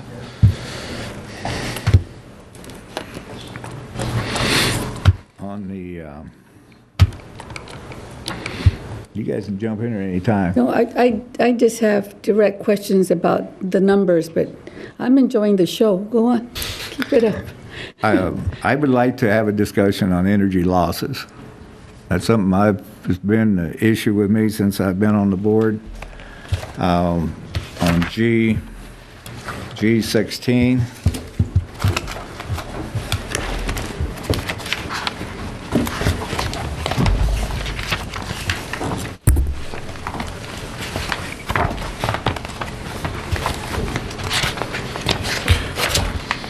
Are you talking just line losses? Is that another term here, or is it energy losses in total?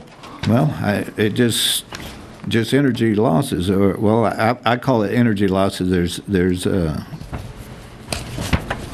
what's shown here is megawatt hour production, and then megawatt hours sold. So what I'm calling losses is the difference.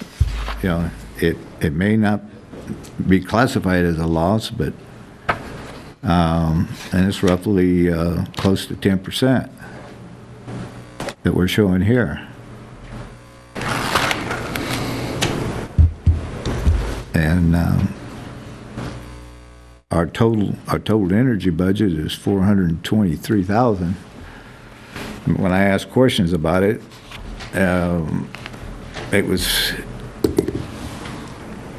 relayed back to me that this represented a quarter of a cent on the rate structure. That would include base rate and the ECA, which amounted to about $8 million a year. But that's at 1 point. I forgot what it.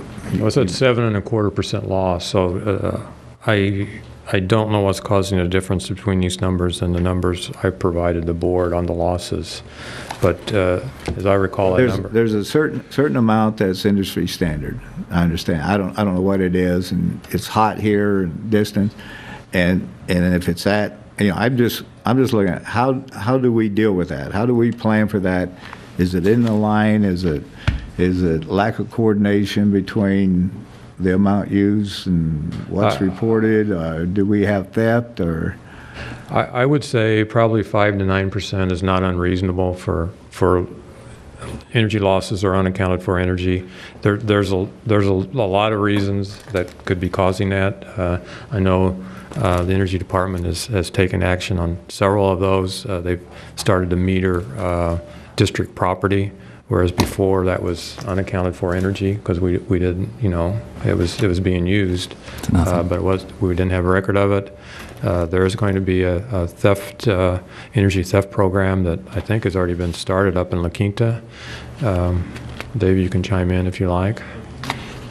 As we've discussed, Director, we have losses on the system. We have a large geographic area, and we have relatively low transmission voltage. The higher the transmission voltage, the lower the losses are going to be.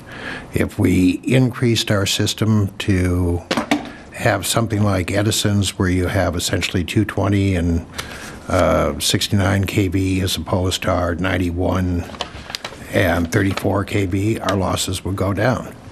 We will never know the exact amount of losses. When you look at production here, the line on about halfway down megawatt hour production, that's what we plan for. We don't plan for sales because we aren't going to know sales for 30 to 45 days after the end of any month. So we forecast what our daily sales, what our daily production has to be on an hourly basis, which is whatever our retail use is plus losses. We have losses coming into the system, roughly 3.5%. We're bringing it in from Palo Verde. Then we have internal system losses that runs, depending on the time of year, 5 to 8%. We also have theft, which we're attempting to accommodate at this point. We found such things through the matrix study as over, I believe it was 175 meters that were out in the community, but which had never even been into our energy billing system. So we had some schools, school districts, that had never received a bill. We also know in doing our meter checks that our meters, particularly commercial meters, have been running as much as 2% slow. But when we see, I may know what production is every minute of December, but the billing for December 1st billing is going to be November. December 2nd billing is going to be November 2nd through December 1st. December 3rd billing is going to be some other period. So I don't ever know what the actual sales are during any period. I know what my production is. I know what the system demands were, but I never know what my sales are. And to do anything more than look at the difference between what I produced and purchased to meet requirements, subtract out what I think I sold during the year, that difference is unaccounted for energy. And it's comprised of a number of things, but you will never know what it is exactly. Well, in fairness to you, you did say you'd sit down with me and we would discuss that energy balancing sheet. Well, we're still trying to find out what it is. But as I've said, we have a computer system. We can walk into our scheduling group and I can call up any set of data that you want for any time period. If you want 15-minute readings for the last year, where it came from and what our demand is, I can give you everything in terms of load. But I don't know what sales are. Yeah. But I will give you whatever you want. Just let's sit down, just sit in front of the computer, and I'll pull it up for you. Yeah. Ms. Escalera, do you still have a copy of the energy balancing sheet that was developed? Do I need to dig mine out? I can certainly look for All right. If you'd pass that over to Mr. Koch, I'd appreciate it. I would like to make one correction on G16. Those should be 2010 and not 2009. So that's an estimate.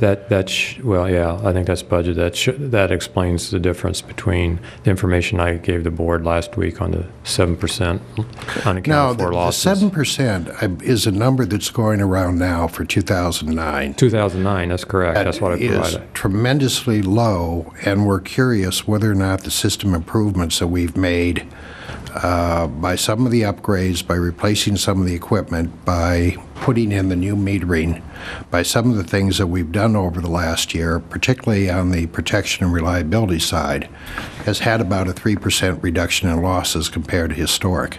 If that's true, 3% of our total sales is about $1.5 million.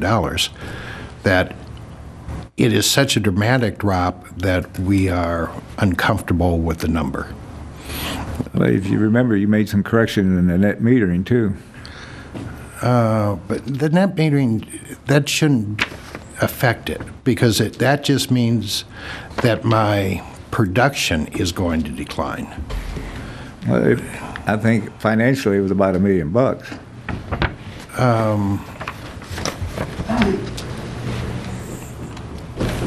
That involved net metering and the meters that weren't being read? The same issue? Yes.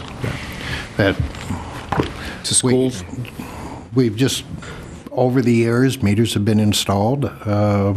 For whatever reason, the meter was put in, but it was never put into the billing system. So even if somebody read it, it would not show up on any bill. It would not show up as unaccounted for energy. It just disappeared into our system because it fell through the cracks, either purposely or unintentionally. So system losses for this year are estimated to be 7.5%, where they have checking been historically around 10%. So we've they've been as high as 12%. As high as 12%. The more extreme the summer, the greater the losses are going to be. So on a cold summer, they're going to drop. On a hot summer, they're going to start increasing, because the losses are straight. All other things being equal, losses are a function of voltage, essentially, or demand. We budgeted at a higher rate than the actual rate for 2009, as the reasons why Dave said. But yes, Director Hanks, I am more than happy to sit down with you and come up with this, because I would like to give it to you. I'd like to just hand it to you so I never hear about the energy balancing sheet again. And you get it every day, every month. Yeah, the employees would probably appreciate where it gets you off their back, because they think that you think that they're coming to me with the questions or answers, and that's not the case. There was one question I asked today had anything to do with any employee in this district. Okay. But I have a question, Greg, if I can step in here for a minute, Mr. Hanks. Go ahead. I'm sorry, go ahead. On D11, the legal fees for the water department, the budgeted and actual, there seems to be a significant drop in the future.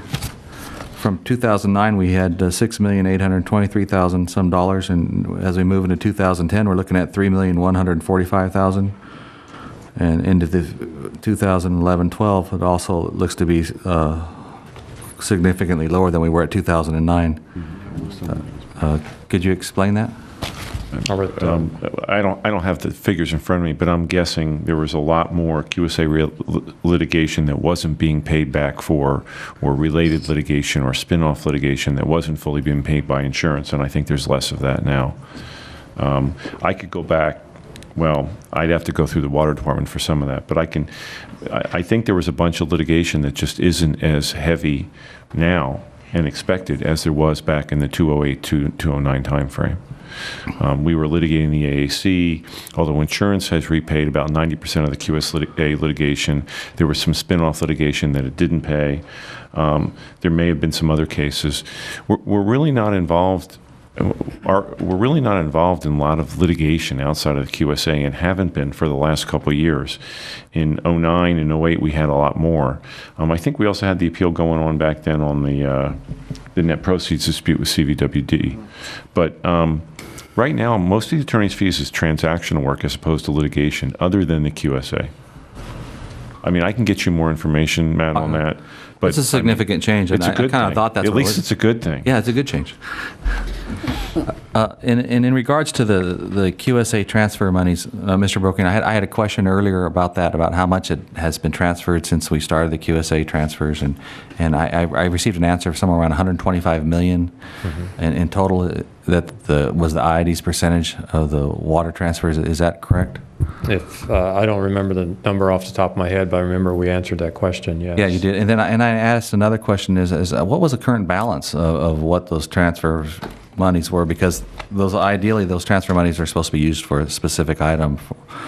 So I've heard the board talk about a lockbox or doing this, and your reply to me was that the QSA transfer monies are a part of the IID's Water's General Fund. So then that leads me to that some of the money is in fact being put into the Water Department's general fund, or is it actually being expended on QSA transfer water conservation projects? Well, the way we report our cash, it is one fund for the Water Department and one fund for the Energy Department. We show it on our monthly financials. We show various accounts that we allocate the funds to.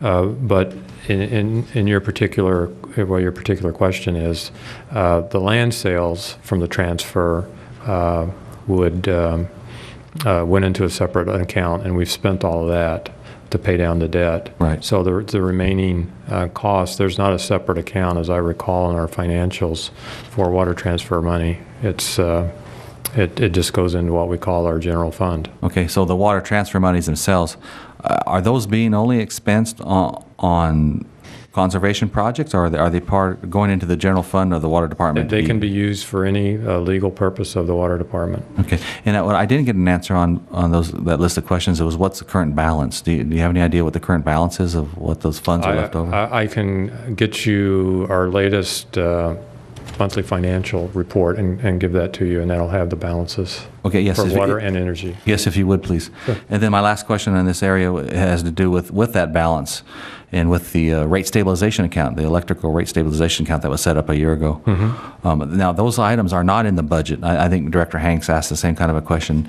And but educate me, where should I ask where they're at, or what kind of an annual tracking document do we see from finance and accounting? Our monthly financial statements will show the balance in the rate stabilization account. And the water transfer account?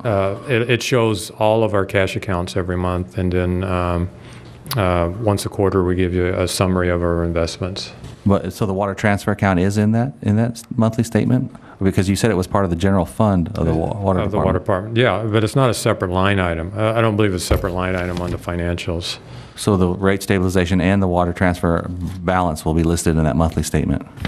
Rate stabilization is a separate line item. The water transfer, I don't believe is. So where would I ask to see that, or in the future if I want to track it to see where we're at?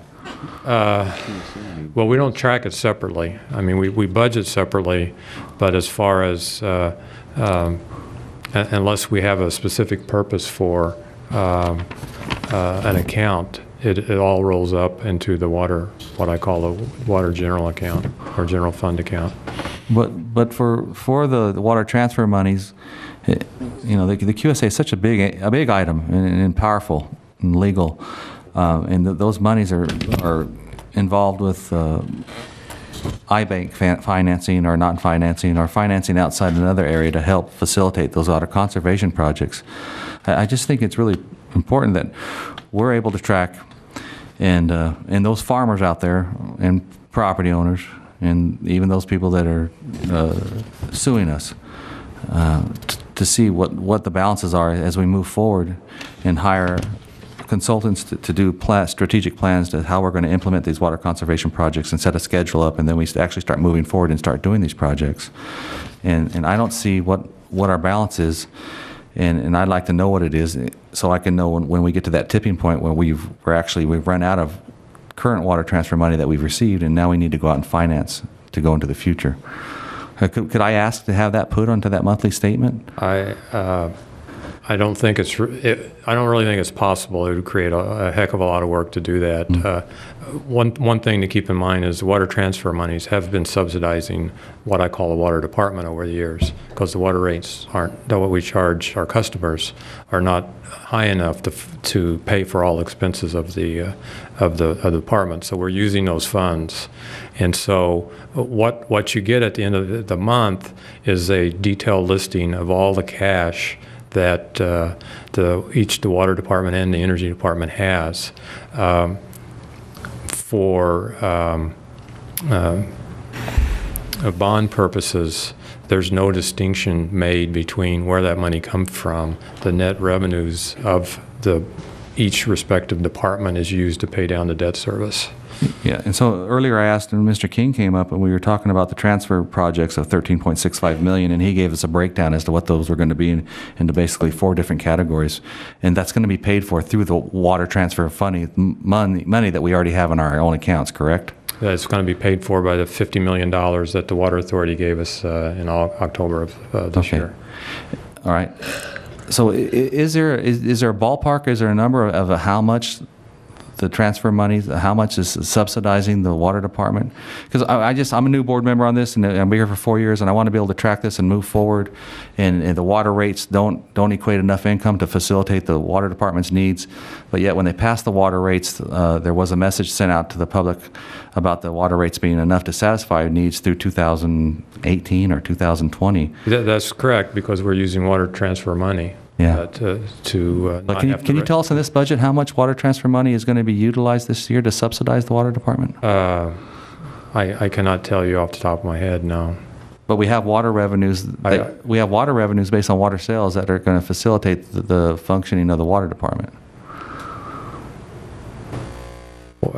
Yes, there are water department revenues that from sales that we use to pay expenses. And then couldn't we just take that and subtract our expenses, and whatever's left would Would it be fair to say that's water transfer money, that subsidy that comes into the water department? Well, I think the best thing is to probably for you to get a copy of the cost of service that was performed a couple years ago by Intrex, I believe, and take a look at that, and that'll help you understand the expenses and revenues that the water I'm familiar with department's that Intrex study in the prior study, actually, that was worked and utilized to raise municipal water rates above ag rates. I've read both of them. And with the Intrex study, there was some other problems with the comparisons and confusing between Yuma and UIMA water districts, and I felt that it was kind of short or lacking. I just ask, I would really like to know how much this year, this projected budget, that the water transfer monies are subsidizing the rates, the revenues that are generated from the water sales, and how long that's been going on, so we can get a better idea to illuminate what's really going on here, and so we can get our water department functioning and flowing in a proper manner. Well, the water department, if you didn't have the transfer subsidized in the water department, you'd have to raise the rates. Right. And you've got a 218 fight going on by the Imperial Group that's keeping you from raising the rates anymore. Yeah, no, I'm fully aware of that. If you weren't able to raise your rates, if they're successful in the 218 and you can't go beyond $20 when you reach 2012, and if the transfer failed and we went back to square one, you'd either have to raise the rates or get rid of a lot of people. Yeah, no, I understand that. I just wanted to be able to address this and plan for the future. You being a farmer, you should know that. Ex-farmer. Yeah, I think, I don't know, Mike, can you, Let me pull as far as the water transfer money, how much money we've been spending, can you shed any light on this or no? You should be able to see it in your budget. You should be able to know that and plan through reading your budget. All I know is that when we charge for ag water, it doesn't cover. Do you have a question, Dr. Hanks? Now, what was said is true, but okay, if the QSA falls apart, what amount? What effects is it going to have on the rates? How much are we talking about? We don't know because those liabilities aren't being shown. Mr. King, when Dr. Brady first came here a couple of years ago, Mr. King has a sheet that showed that by 2015 or 2017 that we were going to have to go to $25, $27. We're going to have to raise the rates. I understand. If the QSA wasn't there helping take care of the water department. I think a lot of it. And so with the QSA, moving forward, if we're successful, it's supposed to stabilize the water rates at $25 in, I'm not sure what year, I think it's 5 years down the road, and hold it there till 2047. If I could, one thing that we're planning on doing both on the energy and the water side after the budget is passed is to update our long-term or cash flow forecast. And if you could wait until the budget is approved and we have the opportunity to update our forecast, I think if we brought that in for both water and energy, then I think it would give a really clear picture of where all the money's coming from and where it's going. If that would work for everybody. Well, the question that Director Desert presents is an important question as far as how much are we subsidizing, because I think that's when the option that the board needs to have a vote on is, okay, if the QSA is subsidizing $10 million, then the board needs to go and vote and pass a policy to general manager, cut $10 million from the water budget, so we can our fixed costs, whatever we're getting, can meet, so we can have a balanced budget. So I think what he says is important. It needs to come back, and we need to take it from there. Yeah, no, it is important, and I'm not so much for cutting the budget right now, because that's a hard thing to do, but Director Menville, I'm for illumination here. And if we got to raise the rates, then we have to explain truly where we are, where we're going in the future. And I understand that. When the rates that were negotiated in this dollar increase a year incremental, when it was finally said and done, I believe there was a message sent from the IID or this board that those rates would be enough for the water department to sustain itself till sometime in the future. Oh, they're not enough. And they weren't enough. But wasn't that a message that was sent out? I've always maintained it was not enough. we cut- You can talk to John Yeah. Pierre. It's, Hey, you just got finished. There were 3 board members here, Mr. Abadi's gone, that passed a resolution of no layoffs. They're trying to do a reorg on the water department. They were going to get 7 people to try to retire or whatever to help cut the costs in the water department. No layoffs. In the meantime, we're sending $500,000 to Met, and we have the loss of the water sales. That's the law of the river deal, man. I have, Well, I it's have not some the law of the questions. river. That is the law of the river. Directly with I got the, a question All for right, hold on. I'm going to let Director Mr. Sella Brophy. speak, but I'm going to make a well, comment. let Director Hanks finish up his train of thought, then I just have direct. 17. I just have direct. Hold on, well, as soon as the directors are done. Yes. Pizza.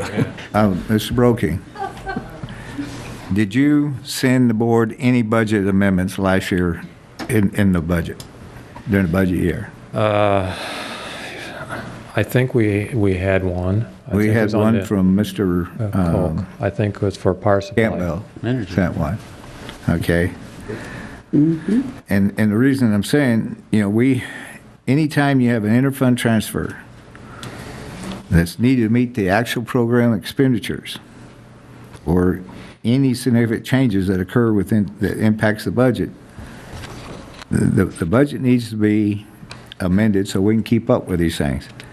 The things that we're talking about, the encroachment into the transfer to keep the water department afloat, those transfers should help us pinpoint those things and know exactly where we're at. And that's all I'm saying. I'm just trying to get it out there. So on these service agreements that we asked to look at. So if these are not going to be placed in the budget as budgeted items, then what you're saying, these expenditures here, we have no say over them. None. Unless it's over 200,000. Well, that doesn't make sense, Director Hanks. I've always said, if you don't want them to spend that much amount of money, then tell them to spend less. That doesn't work. So I want to know if these budget items, that's what I've been trying to get with budgeted items, approved budget items. There are some expenditures in here, as a board member, I wish they weren't there. How do we get a handle on it? So you don't like the direction of what general manager's taking us? No, that's not the question I asked. I asked, how do we get a hold of it? Some of these things, I think that we can get by with less. If we're going to make cuts in people and so forth, I have some cuts I'd prefer here over cutting some of the employees. And that's where I come in right now. Can I have the floor? I just want to ask questions, starting with Community and Governmental Affairs on page D52 on contract services. 2009, it was $700,000. It went up to over $1 million in 2010. What was the reason for the increase? What was the page again? D52. D52. G52? D is dog. D, like in dog, 52. No, Contract Kevin and services. Jennifer have that. Contract services. Looking at. So-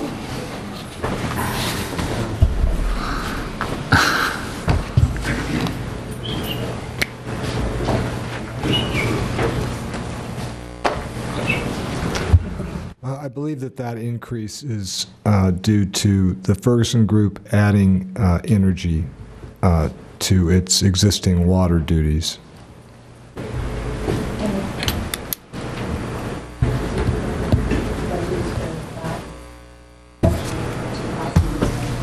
Why don't you talk, Jennifer? Come on up here. Yeah. If I would have said that, then you would say I have water. Where's Oscar coming from? We'll let you ask the next question since you gotta go One of the back. most sacred and cardinal principles of the Well, public input, not the board of directors. we're gonna let you ask a question after this one. Is what she's looking at. If you look from Okay. People gotta go to bed. It's our job here. What, can you explain that to me, Jennifer, what the difference is? If I'm looking at what you're looking at the 2010 projected number, the $633,000? And the actual 2009, yeah. Yes, between 771. Yeah, what the difference, quite a bit of difference. If I remember correctly, back in 2009, that's when we were having significant problems with the copper theft. And so we were doing campaigns on copper theft and getting people to report it. And so we don't have we had a big campaign that year, if I remember correctly. And so we didn't have that campaign in 2010. Excuse me. Is that what you're asking? Why the 2009 actuals for contract services are higher than they are in 2010? No, I'm asking why 2010 is higher than okay, you have 2010 you have projected, and then you have 633,000. Yes. The actual was over $1 million. So No, you're looking at the budget. The budget for 2010 was 1.1 million. They only spent 600. We've only spent 633,000 so far this year. And we're projecting that we're going to spend 633. So, okay. So we've actually spent less than what was you budgeted. actually only spent a little bit over $500,000. Correct. That's the projection. Okay. All right, okay. Thank you. Oscar. Now I have another question for, that. No, not for you. That's what I wanted to know. Thank you. Do you want to let the people You go? know, this meeting is for the board to discuss the budget and to work on the budget. If you wanted public input, you should have allowed the public to speak in the beginning of the meeting. Well, this is a workshop, isn't it? Whatever, you're the press, go ahead. Go ahead, Oscar. A question, though. You have to ask a question, Oscar. The only question right now, and I know the audience, that is not agreement, is a lot of them that is speaking about that, is the fact that ever since the last 2 years or 3, I asked Mr. Broking a question one time. He mentioned to me that the budget annually was $800 million, and I'm looking at the budget today, and it's at $500 million. What happened to the $300 million of that budget? That's your question? Yes. I think 800 is with water and energy, right? Water, energy, operating, and capital. Yeah. Energy, we're only talking about energy right now. Well, no, we're talking both. Everything. You said $800 million? The total. It's like 795. 795. 795. Thank you, welcome. Orby?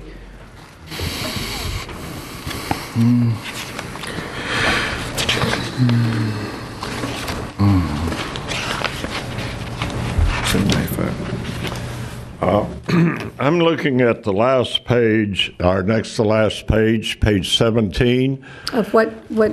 Of the public presentation. Oh, okay. I'm not just sure what we call it. Oh, the resolution? Anyway, it is the one that is in the minutes or the agenda for this meeting. Okay, I see it.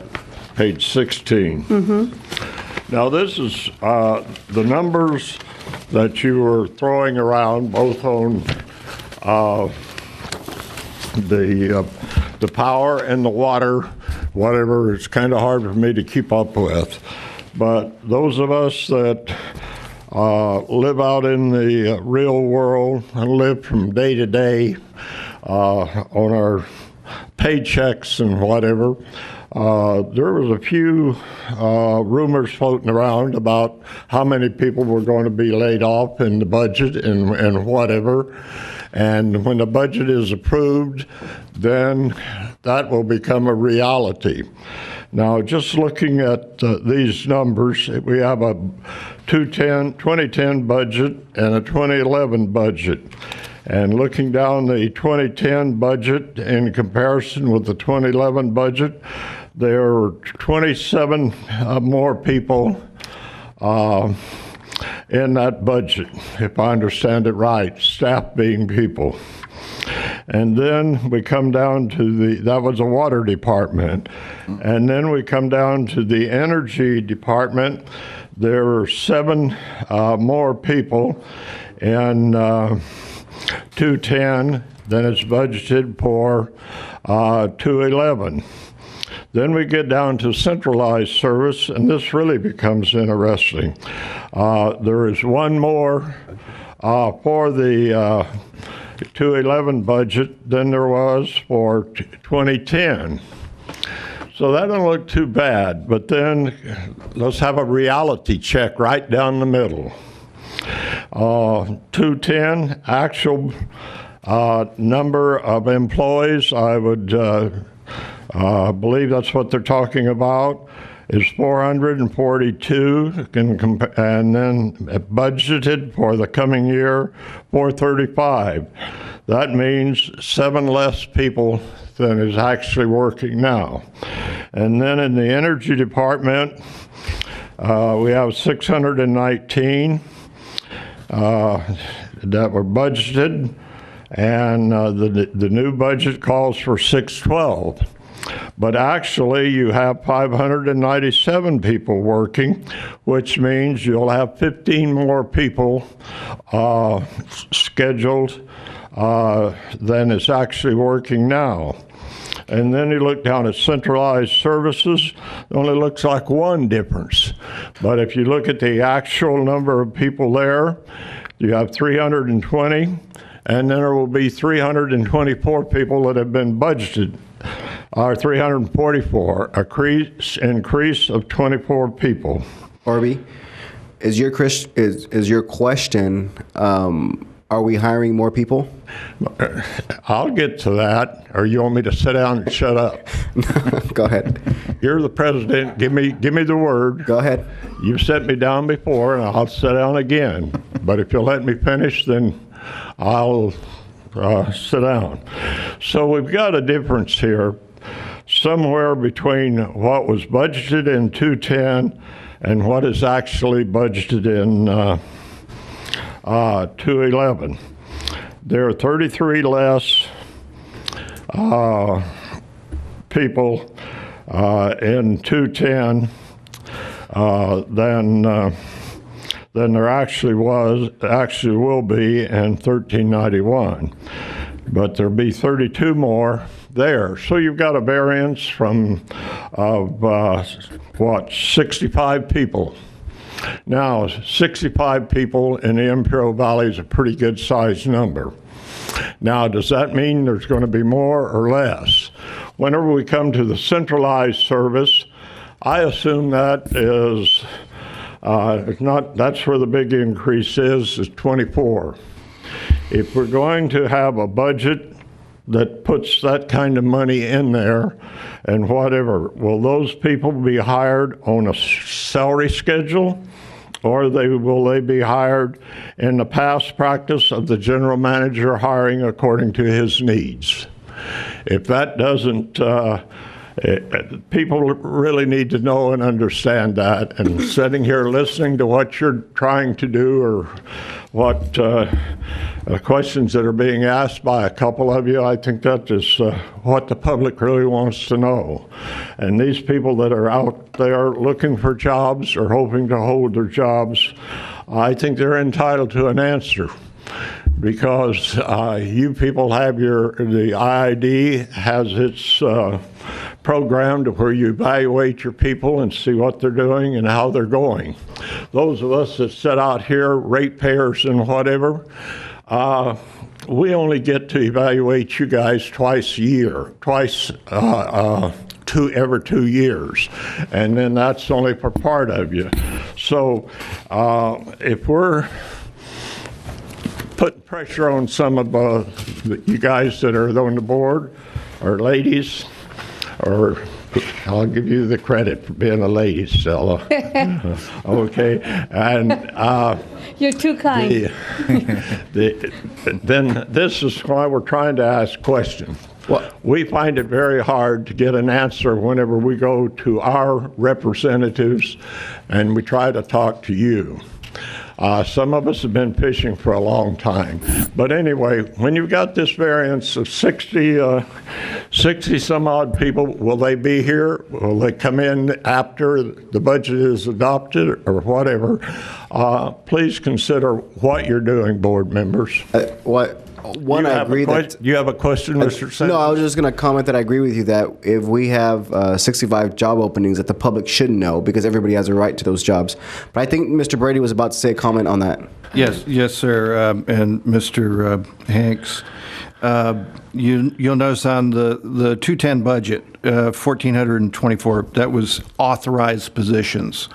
At the moment, warm bodies, including my own warm body, we have 1,359. So there are 65 vacancies at the moment. And at any time with a workforce of 1,300 to 1,400 people, we historically have at any one time between 40 and 90 vacancies. It just people are leaving, people are coming in, and all that. So for the 2011 budget, where we show 1,391, I would expect that during the year of 2011, that if you do a head count at any time, it's going to be somewhere between 1,300 and maybe 1,350. There will always be a bunch of vacancies. But what we've given to the board is, and what our commitment to the board is that no layoffs of those 1,359 people. There are no planned layoffs for this coming year. Does that answer Danny, your question? did I get that correctly? Answer your question, Orby? Okay. Orby, does that answer your question? Well, that answers the question, but like I say, we're going to increase what we have now. That's what you're telling me. And does that show a budget increase in the salaries of the people that are coming in? If there's going to be an increase, and that increase will certainly be different for the centralized service than it will be for the guy that's out cutting weeds or the guy that's out counting telephone poles. And this is what I'm hoping. If you adopt a budget, you know what you're adopting. Because the labor force depends on what you people do or what you allow to be done to them. And that's why I say, well, I've spoken my piece, I'll shut up. Thank you, Mr. Hanks. Can I? Oscar, I'm going to allow Director Mendoza to ask a question. Okay, I'll let her ask me. I mean, I was supposed to be next. I thought you already spoke. Yeah, you did. Going to the general manager's Yes, that would be on page... D51. Yes, ma'am. Going on, let's see here, membership services. Yes, ma'am. Yeah, you have budget 210 was 2.25, and then actually projected was 336. Yes. Per thousand? Yeah, and Jennifer has the, I believe, well, I'm not going to tell you what I think it is because if whatever she says, that's what I was going to tell you. And why is it going up to 375 for Well, that's, 2011? I believe there was some, we did some transfers. Okay. The reason it went up is because of the Dippy Duck program. That's a $150,000 line item that was in the community relations budget, that when the contract was set up this year, it was actually charged to the general manager's cost center. So and the money was transferred with that. Yes, and the money was transferred with it. Okay. Don't go Duck? No, we do. Don Brock said that Dippy Duck only works 3 days out of the week, so.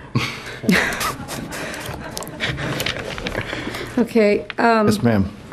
You guys don't get that joke, right? You weren't at the Farm Bureau annual dinner. Sorry, Stella. Okay. Going to staffing changes and the internship program, you have budgeted $486,000. Is that for 1 year? Yeah, let me ask Greg, did we adjusted that to 486 or to? Yeah, we reduced that from the first time you saw it by 25%. Okay. Well, how many folks is that? How many people does that cover? Well, it reflects that we don't hire people right at January 1st, so we should have. So how many people can you hire for that amount of money? How much are they going to get paid on an annual basis? We can hire 6 people effective April 1 for the entire year. And I think that's, Which means it would be 70? 4.5 people or something like that if you, for the year. Okay. I would recommend to this board to delete this program at this time until things are better economically and there's not a threat of our employees being laid off or being asked to or demote them or to lay them off. I think this is a program that has merit. But as we're struggling with this budget, I don't think I could approve an expenditure like this. So you're saying you want to reduce the budget by $500,000? I would like to remove You wanna the reduce- internship program until another time where the numbers are better, more positive. Also, on the Large Public Power Council, the dues are $65,000. And then we also belong to APPA, which the dues for there are $8,000. Why do we have, this is under Chief Financial Office Administration. What's the total number of dues that we pay to APPA? Is that 8,000 for everybody or just for the CFO? I don't have that answer. Mr. Brogan? See, my questions were easy, just dealing with numbers. I'm sorry, what page were you on? I am on 7 of 9, on today, on membership services, 2011 resource budget, 4 of 9. We have large public power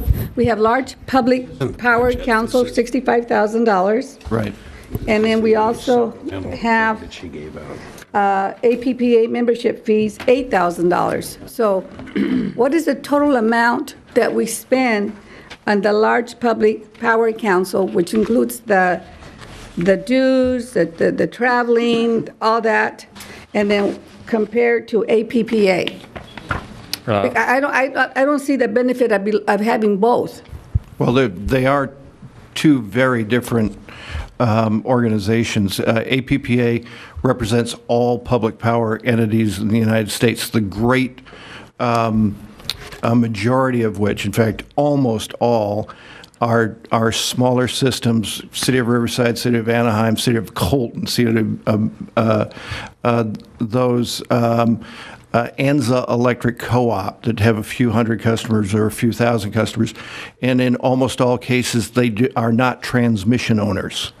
The LPPC, or Large Public Power Council, consists of 24 members right now. They represent the largest electric utilities, which we are 18th largest in the United States, and they advocate at the federal level with FERC and with Congress and others. They advocate for the interest of public sector transmission owners. So at $65,000, at least in my experience, this is a very important and very effective organization. We advocate with our attorneys in D.C. when we go before FERC and so forth, and I believe that APPA has been very successful, and I just don't see. Have we always belonged to the LPPC? As long as it's been in existence, yes. How long ago?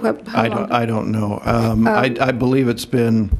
No, I don't think that. I think this is recent. I don't think we belong to LPPC for a number of years. This just started when Mr. Hoskin was here. Oh, maybe. I don't know the exact history. So, we survived all this time. How long have we been in the power business? Since 1930-something? Well, we haven't. No, ma'am, I would completely disagree with that. This is my opinion. I understand. And my recommendation to the board, if we're looking to save some money and really look into the budget, my recommendation would be to delete LPPC and just stay with APPA. How much is LPPC? Well, the dues are $65,000. Well, doesn't that come to vote, or you just pay that with your? No, it's a line item in the budget. It's a line item, But, well, I'll let Mrs. Mendoza It's a finish line up. item, but it's not just a $65,000. It also includes the conferences and the traveling and so forth. And to me, it's redundant because we also belong to APPA. Well, And I understand what you're saying, the large public power, but this district has survived without being a member of this for some time. And in today's economy, I would prefer just to stay with APPA and eliminate some of this expense. Well- And my recommendation to the board is to postpone the internship program for another time where when there's not a threat of laying off employees, because we have this resolution which some of the managers didn't take very seriously, and it's only for 1 year. So, things can change. And I can't justify hiring these folks for this amount of money, almost $500,000 for 4.5 people, when we have folks that have been loyal employees of the district and give them a layoff notice in year 2011. So that's my opinion. But Anthony, I would like to, I don't want to. Hold on, Oscar. Oscar, no, hold on, Oscar. You had your opportunity to ask questions. You want to comment on other questions that everybody else, but that's not can't be your role right now. Wait to the end. Mr. I don't President. think you should adopt the resolution of the budget. Okay, all right. With all the Oscar, information please. that you guys are making. Oscar.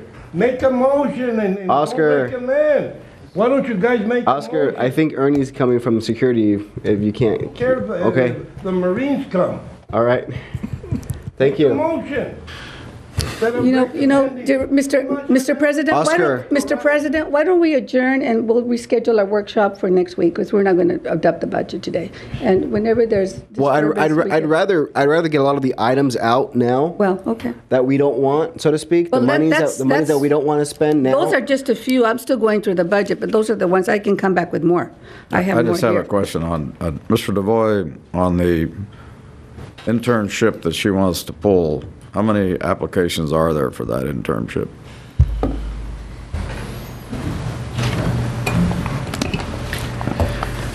I had my staff do a manual check, and we've got about 278 applications. Now, there's duplicates in there. Some of those were resumes that were submitted and then followed up with applications. So I would say it's probably over 200. So for this, there's 6 people. This is what this budget is. It's 6, what? It's 4.5 people. 4.5. So for the 4.5, you've got over 200. Are they legitimate MBA applications? We have not begun the screening process, so some of those probably would get screened out. Some may not qualify in terms of master's degrees or being qualified under those. So, and some of them certainly would be internal candidates as well. So my guess would be around between 150 and 200. But you don't know how many of those were internal? No, sir. From IID employees that wanted to participate or whatever? No, not off the top of my head. How many, I don't know who's got the amount, I know that we pay employees to go to school here. Right. Go to IVC, San Diego State or whatever. How much money do we spend on that? It's about $160,000 a year. That we pay, they go get so many units at IVC or San yes. Diego, and then they get paid for doing that. Yeah, and we pay their tuition. So basically, we're paying for schooling here. Yes, sir. And this MBA program was pretty much similar, right? You're bringing people in here that have MBAs. You're letting them work here for 2 years throughout the system to learn the IID. They may stay, they may leave. Correct. But it's a form of educational, is what it is. Yes. Well, we're not paying for their education. No. We're paying to do actual work. Learn how the IID operates. Excuse me? To learn how the IID operates. Well, and for us to evaluate them on their analytical skills. And one of the things that, and Mrs. Mendoza, I appreciate your thoughts on this, but from my perspective, one of the toughest things we have is recruiting analytical talent, engineers. That's why we came up with an EIT program. And on the business side, we really need that. And of course, we haven't done a check, but there are many of these applications come from people that are within the Imperial Valley. I think it would be much. I think we have a great need to develop our own managers from within. And by having this system, we can evaluate some bright people that may be working for cities right now, or school systems, or whatever, or maybe over in the San Diego area. 278, I imagine they're from all over.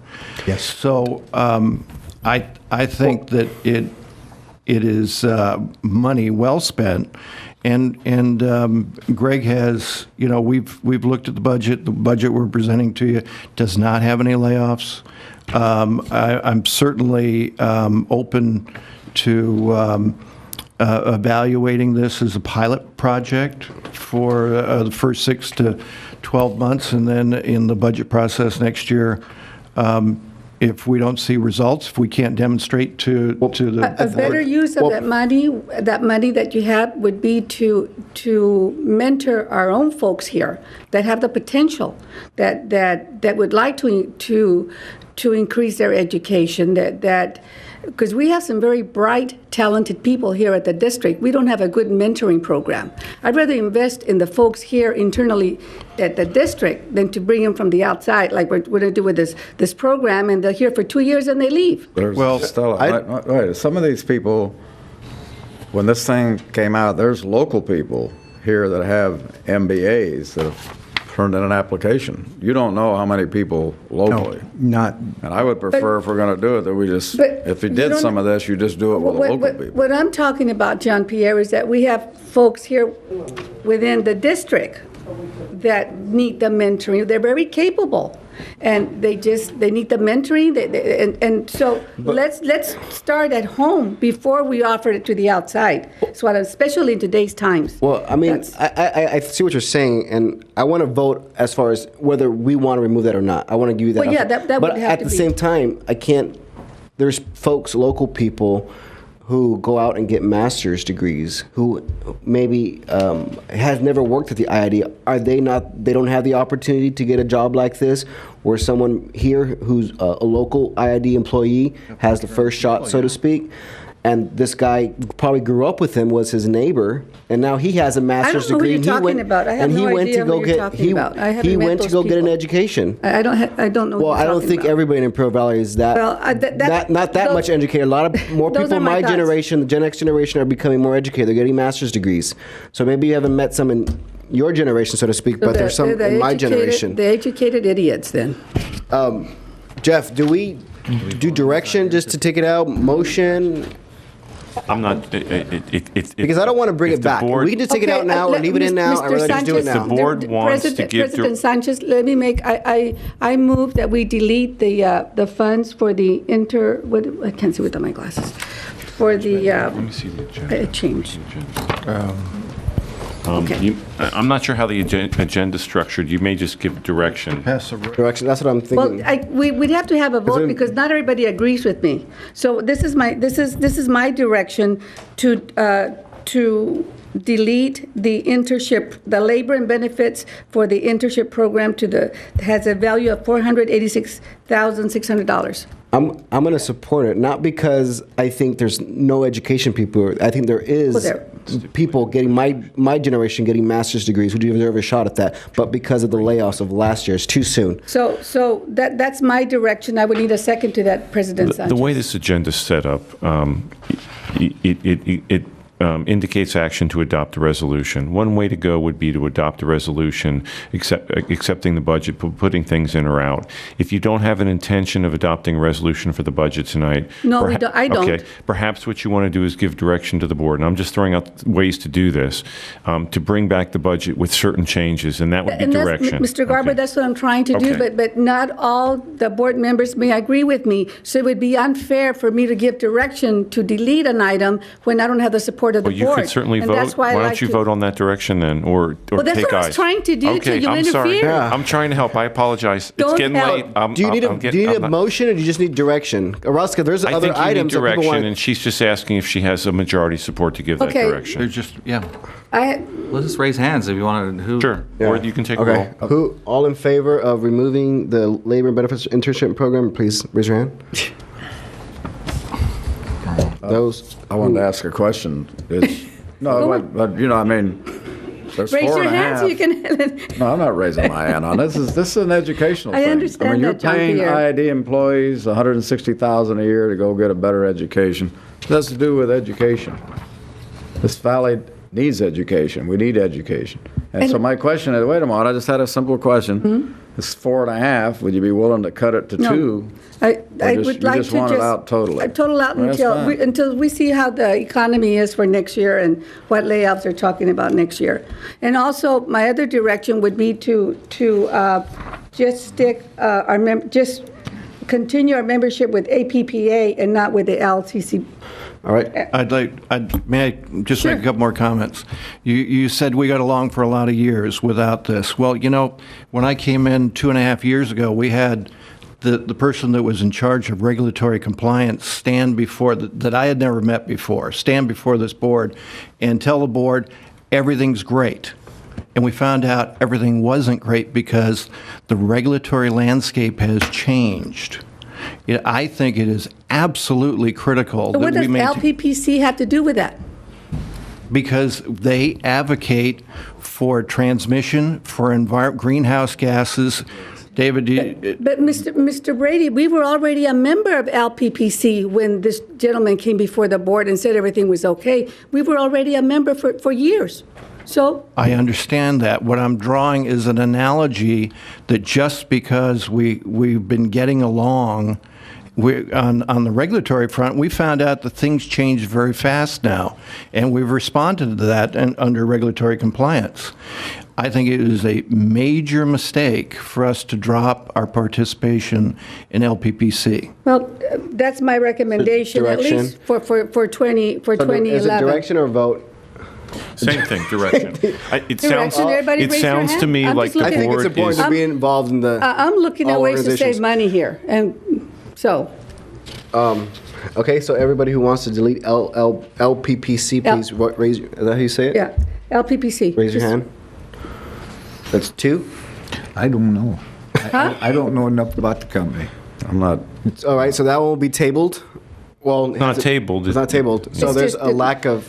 Well, Any- I any- wanna can bring get it back I want to next- get more information. Well, And again, just so I have clarification, it sounds like what you're doing is you're giving direction to the general manager and staff to make changes to the budget to bring back to you for approval at some future board meeting. Is that correct? Well, you know what? I Yes. think everything that we're doing here, we want more information. This is that. I think we need to schedule another board meeting as soon as possible, like tomorrow or next week. Hell, no. We can't. What? This is our job. We have to pass it. We have to be a responsible agency. We have to pass a budget. And I'm willing to call as many meetings as we have to before January 1st. You don't have Not to pass a tomorrow. budget. The governor never passed one on time. What, is the world going to come to an end if we don't pass Maybe. it before the 31st? Monday. We're talking about. Mr. Brokin, you could say about the ratings and all that. We're in the tank anyway with all these lawsuits, so what does it matter? No, We're not in the we're tank. not. We're not in the tank, We're not in but the we do have bond covenants that require us to pass the budget by December 31. Well, it gets So if we pass the budget next week, that would meet that requirement. Everybody here, Christmas Eve. back. It gets what Director Mendoza gets back to the question that I asked about budget line items. Okay. If they're approved in the budget, then we know they're there, we've approved it. If they're not there, do we have any say over it? And this appears to be the only way we have any say over it is Yeah. go down through it, otherwise we don't have any say. And I have many more that I would like to discuss. These are just 2 of the many that I have, but it's getting late. I think we have to also determine. It's one way, but it's not the only way. It's going to be important that we determine that we really know that what the line item that either we reduce money or we really know what we're talking about, because I mean, for example, line losses. We have 2 real estate people, a superintendent, 2 farmers, and 1 pollution guy who really don't, can't really say, yes, please eliminate line losses from the budget and remove all the $1 million that we pay in those reserve fund that we have. I think we have to be really careful on that too. I think we can reduce monies, but we have to be careful as far as overstep our boundaries as far as what we think the company should have as far as workload. Do we have any other items that people wish to remove or reduce in the budget? I guess. The capital projects on the power side, I mean, those are the items that are just budgeted. And we may not actually do the project. That's not true. That's not true. No, if they're budgeted, we have, in most cases, started an MWA. If we haven't started an MWA, then we at least have a project initiation sheet. And everything on the power supply budget, we've anticipate doing in 2011. And so if it's in the budget, then it'll come back to us later on for authorization to move forward. Some of these already have MWAs attached. For example, if you look at IV Dixieland, there is money that's spent in 2009, 2010, 2011. The project has already begun, and we're just picking up the monies of the total budget that will be spent. So at some time in the past, we've come to the board with a MWA that says we are going to build a transmission line. Let's take Midway Bannister. I know the numbers better on that.